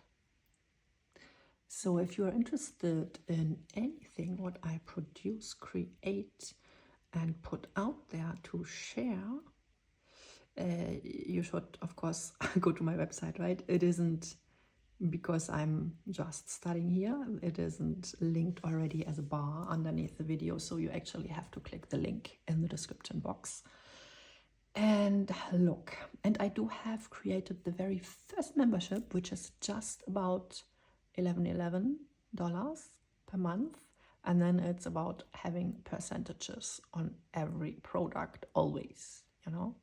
So it's kind of, if you want to buy things, then it's kind of good to have that, because and there's also an option to, we do have next card, and it comes with a second one, they say, and I don't know why I have it upside down. There's also, I need to tell that, say that for a minute, right? So there's also an option to sign, and you can't see me shuffling, right? Though I'm actually shuffling. Sorry. I do want another one. So there is an option to sign a newsletter, and then you will get notified what I kind of do. So, okay. So we will look at these. And underneath the deck is that one, by the way, which is interesting, because that signifies a turning point from going from being devoted all the time to the world, to tuning into yourself and being totally supported and totally moving into your divine feminine essence and receiving support. So I will read that too, because that was just screaming at me underneath the deck. It says, Hail of Healing. And it says, you have been in constant service for a long time and mastered the art of devotion. Now it's time to turn around and allow others to care for you. Okie dokie. So this is nice, and this is clarifying. Oh, okay, the mountaintop. A pretty big one, actually, to start off here. The mountaintop. You made it to the top of your mountain. No one but God knows how much that took from you. You fought a divine battle and you won gold. I guess it's that amber 1,000 sun gold, right? I mean, to unlock that, yeah. And the warrior woman, she did that, I guess. So, congrats. Collective, we're good. And this says retreat, and that makes so much sense right after that. So very important, very important. Retreat. It's time for a timeout. You are ripe for the island. The island is you, though. So no distractions, no other people, no social media. You need a deep rest. Okay. So this makes sense, because whenever something big is coming, we need to fully retreat. It's like the tides, you know, like the water. And there is a tsunami coming, obviously, in the firehouse. It's like a tsunami. And so we need to go in total deep retreat. Also, like you would draw a bow back, you know, to then shoot the arrow high and wide into the light. That's nice. Oh, nice. I love that. This is unconditional money. And sometimes we need that, right? It's like pocket money for children, and you can buy whatever you want. And you have not kind of tell anybody why and if you need it or if this is relevant or blah, blah, blah. No, you just buy it because you want to. And it's your choice, right? And just like the strawberry, it's like, yeah, 444 right now, by the way. It's like ice cream or something, you know, whatever you want. You can buy it with your pocket money. So it says, and I guess I also will have to change this color a little bit, I'm sorry. Very soon, some unexpected money will fall into your lap. Your divine mission now is to fulfill your heart's desires. I'm so sorry. Oh yeah, you need this experience to fully heal. Yes, of course. I mean, I was very touched when I channeled that message, because actually that happened for me. So I was coming home from the garden, and this shopping carrier was there, and a crazy light beam. I mean, I was, you know, forced to go from my bicycle, stop immediately, jaw-dropping moment. And then it was like as if the light was going in there. And I tried to capture that a bit and pink it up a little bit, because so that you get the message. And then shortly after that, I got a payment, you know, from, you know, my landlords where I had all this trouble with, and I got kind of an excuse payment, and so that was just mine, right? It was rightfully mine, and I bought some nice things. For example, this one, my selenite heart, because I felt so light and happy, and you know, some other things for the channel and for, I don't know, you know, just for my home, and a new bed also. So Wunyu space. Ooh, so this is for your Wunyu space. Create a Wunyu space. Okay, what else? Ooh, okay, this is big. This is the house where my ancestors lived, and they were stripped of everything by the German, Eastern German communists. So yeah, they had a wonderful family business running, an empire actually. And so very kind people, very high value people, very supportive people. But yeah, for example, they built ergonomic furniture for teaching, for schools, and also for workplaces. And for example, in wintertime, when it's cold and the school couldn't be heated very well, they took in the whole school, like every single kid in the whole, you know, town, in the factory. And they could learn in wintertime in the factory. So that's kind of my grandparents, right? They are really, really kind, nice people. No greed there, absolutely not. And my grandparents, they were both highly educated people. My grandmother, she was the first teacher for a gymnasium, which is kind of high school in Germany. And no one actually took her under contract, because she was the first woman, right? And so she had to teach in castles as a, you know, single teacher for kind of rich children, and on islands also. So yeah, before she met my grandpa. And then she went to Eastern Germany. So she's from the north, you know, that's my Nordic roots with the runes and all that. And it's kind of Scandinavian also in there. But yeah, then she needed to go to Eastern Germany, where I am right now too, because I went here for the deep dive to reconnect with all ancestral woundings and everything. And yeah, so if you're still here, we are clearly friends after all that time. And so you're meant to hear that story. And otherwise, these stories will be just in the guidebook. So the guidebook, it's kind of really talking around everything which is of the origin of the pictures, you know, when I took them and what is all around them, like emotionally and all that.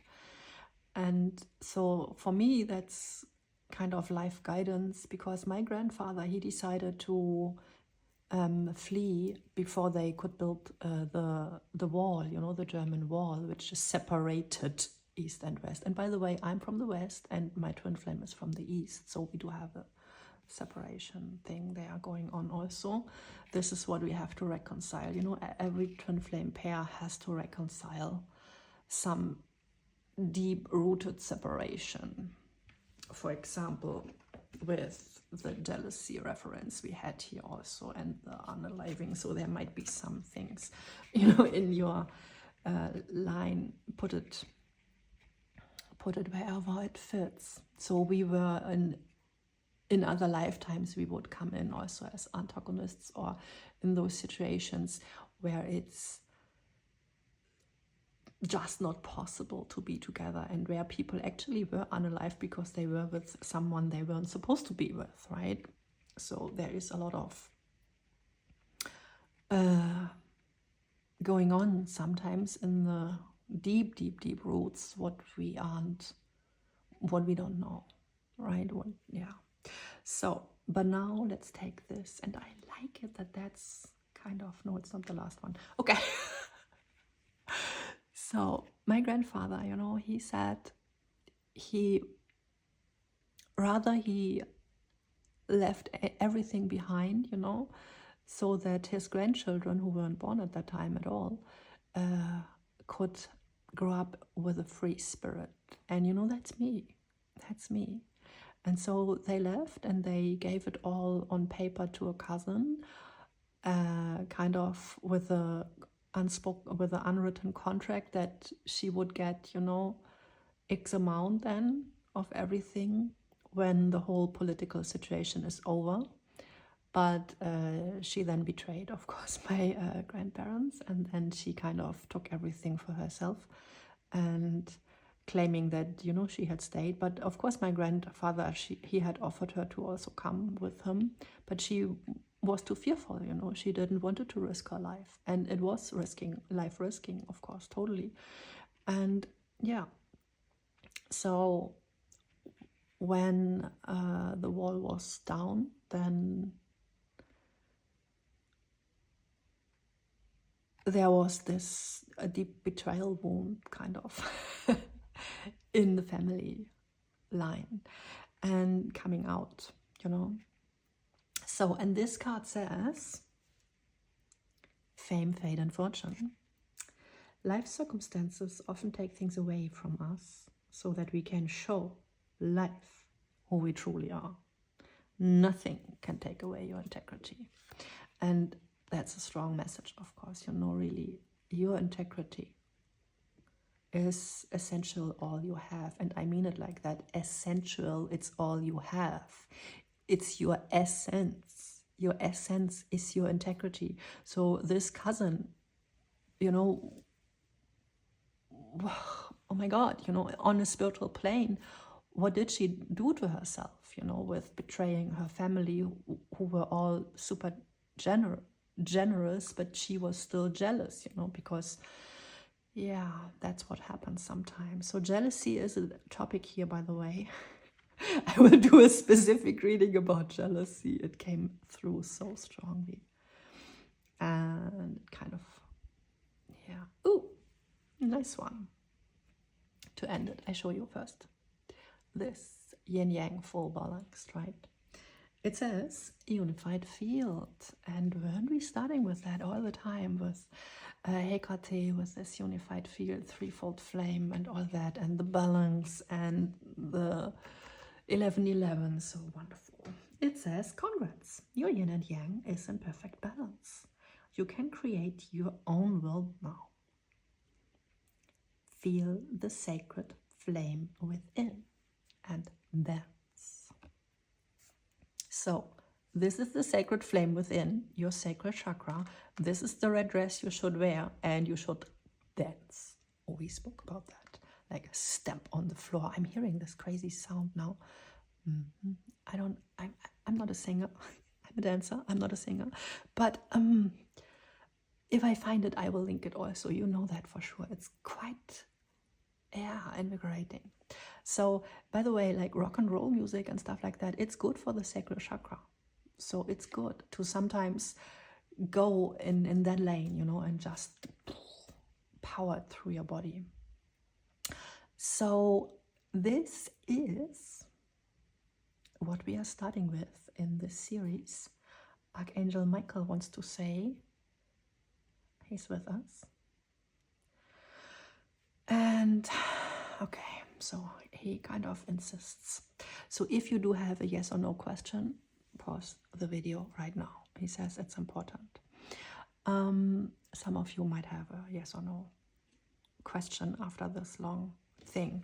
So, okay, I have to switch position a bit. Okay, I'm ready. You can pause, of course, and think about your question.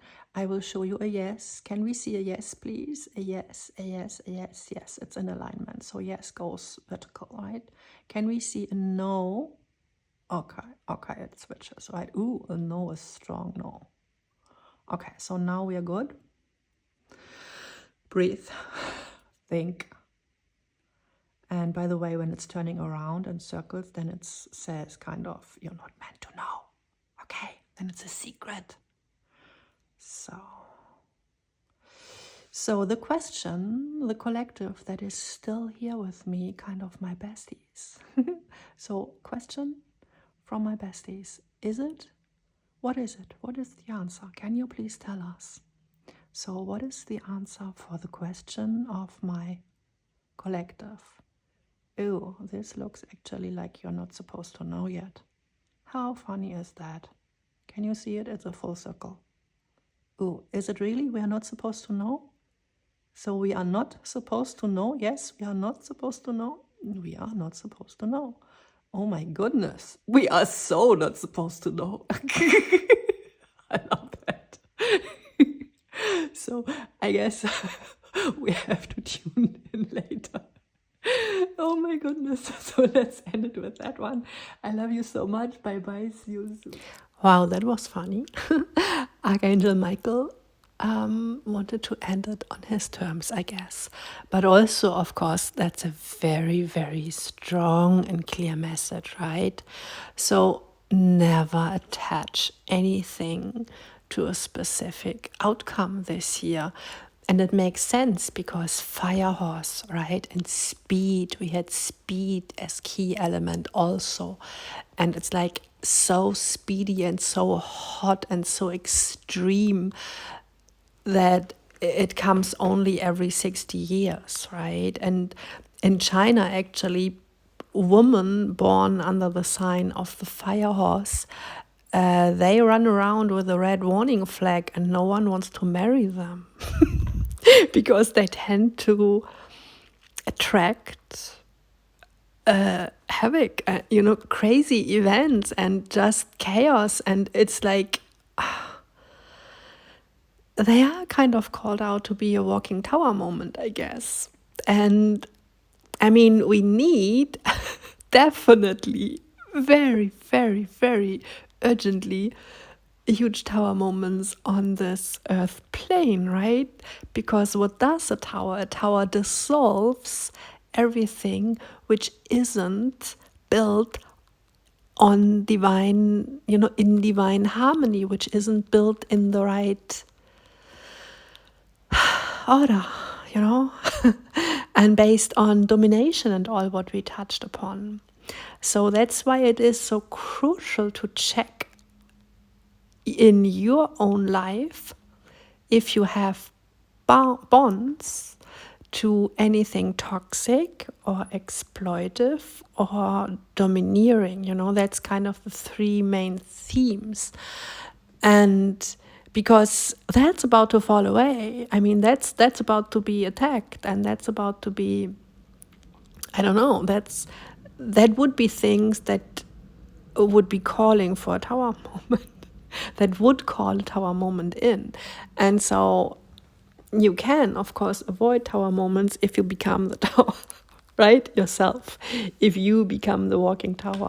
And so instead of focusing on, oh, really, this is going to happen for me, let's rather focus on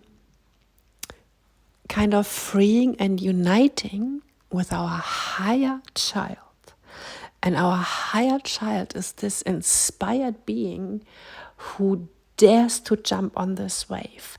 And because it's a child with this totally open mind, like 360 degrees, and that's important because I also wanted to close out this message with claiming that the focal point is so important. And so we only can have 330 degrees if we would go through the lens, which is the mirror, which can be a twin flame but must not be, right? It can anything else. But that's kind of the purpose of a twin flame, to focus your energy in the core, and in the end, not only in the core, but in the focal point, which is beyond the core, which is basically source God, And so this is kind of, we had that a lot. So this is this one point, North Node energy also, where you have to anchor yourself in. And we did a lot of magic about that in this video. So it's also really good to just let that play. If you have seen, while I was editing, that wasn't, I didn't do that with my mind, I totally just let my clear sentience come through there. And so everything what is placed during the message, the burning flames and all that stuff, that's all there for a purpose, and it's magic, it's alchemy. So it's alchemy on the table, and especially, in this divine masculine section, which can be a twin flame, but it can also be an aspect of self, of course, right? It can be you, it can be the you who, goes into the world, for example. In my case, that's more how I see that actually, because I had, this break with being nearly blind, and just after I had established my art company, I went blind, right? Like under 5%. So that was kind of not so nice. And then,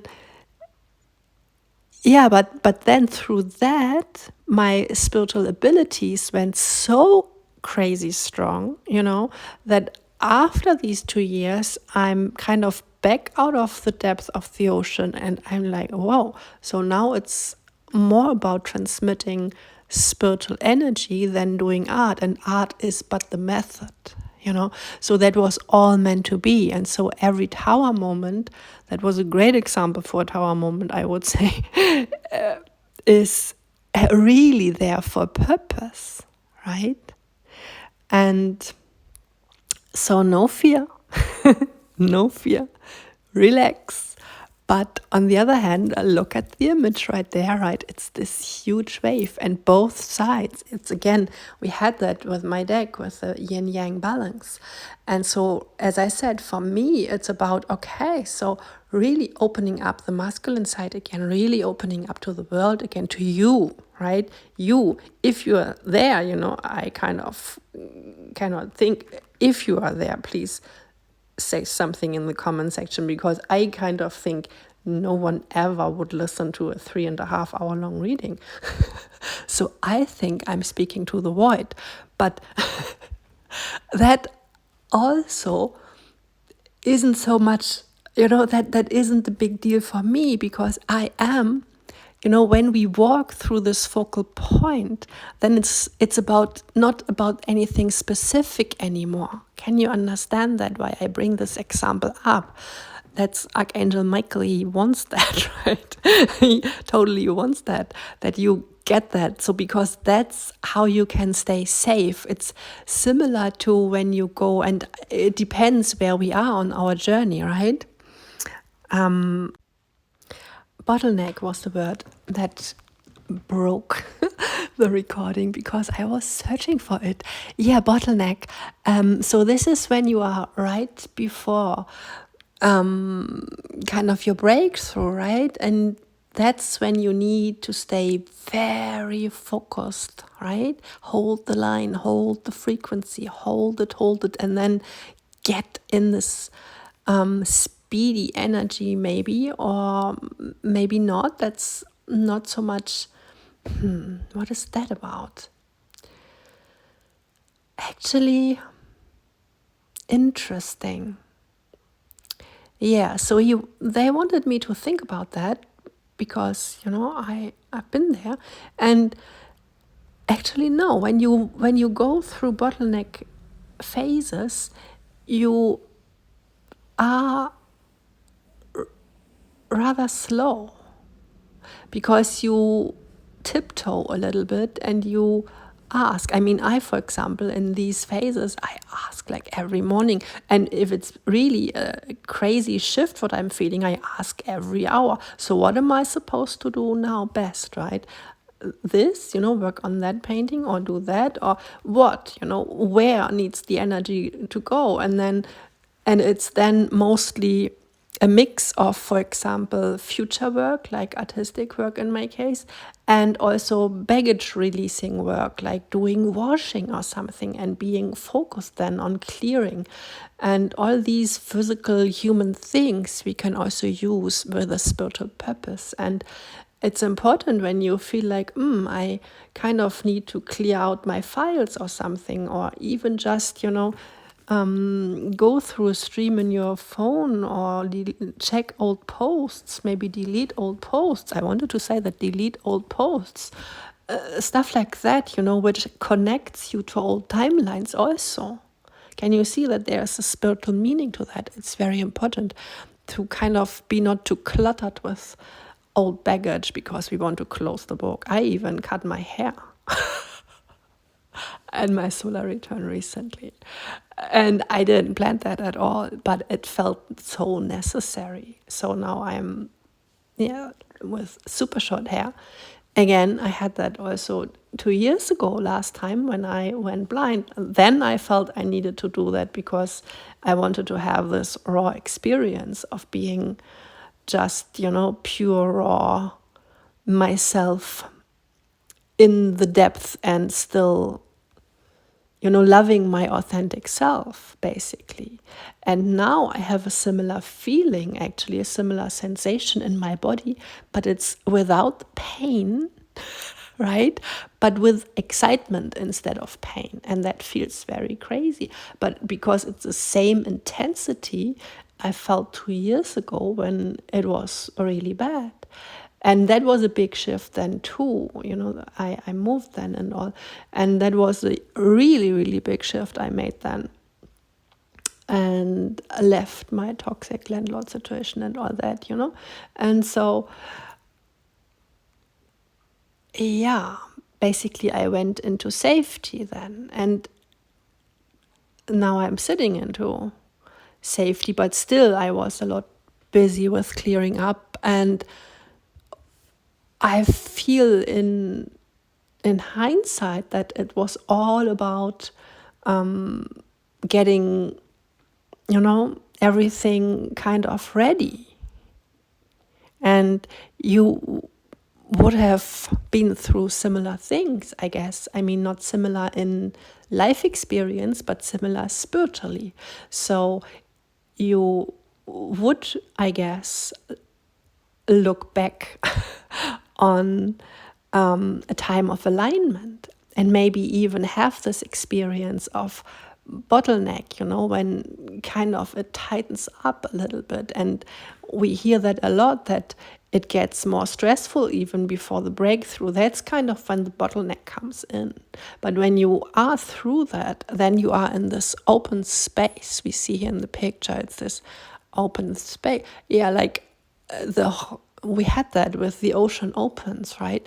And this bubble there, this is not created from your guides anymore. This is you. And this is the crazy thing, that we are now able to hold our own frequency. And in that stage, spiritual help retreats. And so I want you to know that that's not a bad thing. That just means you're good, right? You're good. And you can focus on just building yourself and stabilizing these frequencies. And we need to do that kind of now, because end of February, right? fire horse will kick in.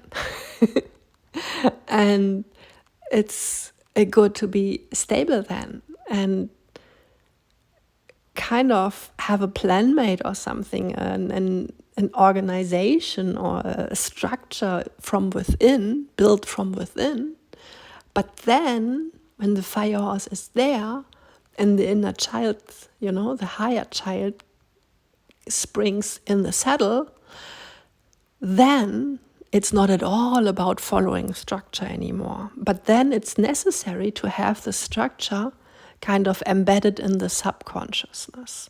So I kind of expect that I will do nothing of all the things I kind of scheduling down this winter, but something totally different. But still, it's important to schedule as clear as we can, because that's us telling the universe, okay, that's the destination I can see from where I am right now. So that would be my dream island, right? That would be my dream destination. But when we are then in the saddle of the fire horse full next year, and again, timeless reading, but full in the saddle next year, then, and only then, we do have this 360-degree view, and then we can see clearly what we are really, and then we can kind of plan, and then it's kind of solid, right? But to get in the saddle, we still need to plan and we still need to organize ourselves, right? So it's not like, oh, so then we sit and wait until the fire horse comes.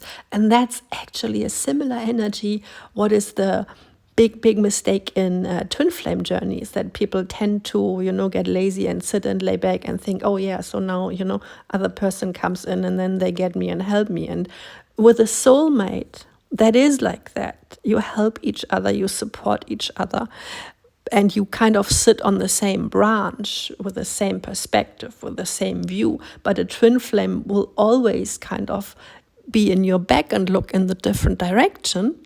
And because of that, they cannot support you directly, right? But instead, and that's also the spiritual purpose, instead they would always kind of, I say it harshly, like let you hanging so that you can develop your own strength. And it's kind of, in a video game we would say it's the final, how's it called in English? The final opponent, right? The final opponent. And there are those games also, where you walk through a labyrinth or something, right? Or or there are people that are all looking like yourself, but you have to kind of go through them, right? And even, push them aside or do whatever with them. You know how video games work.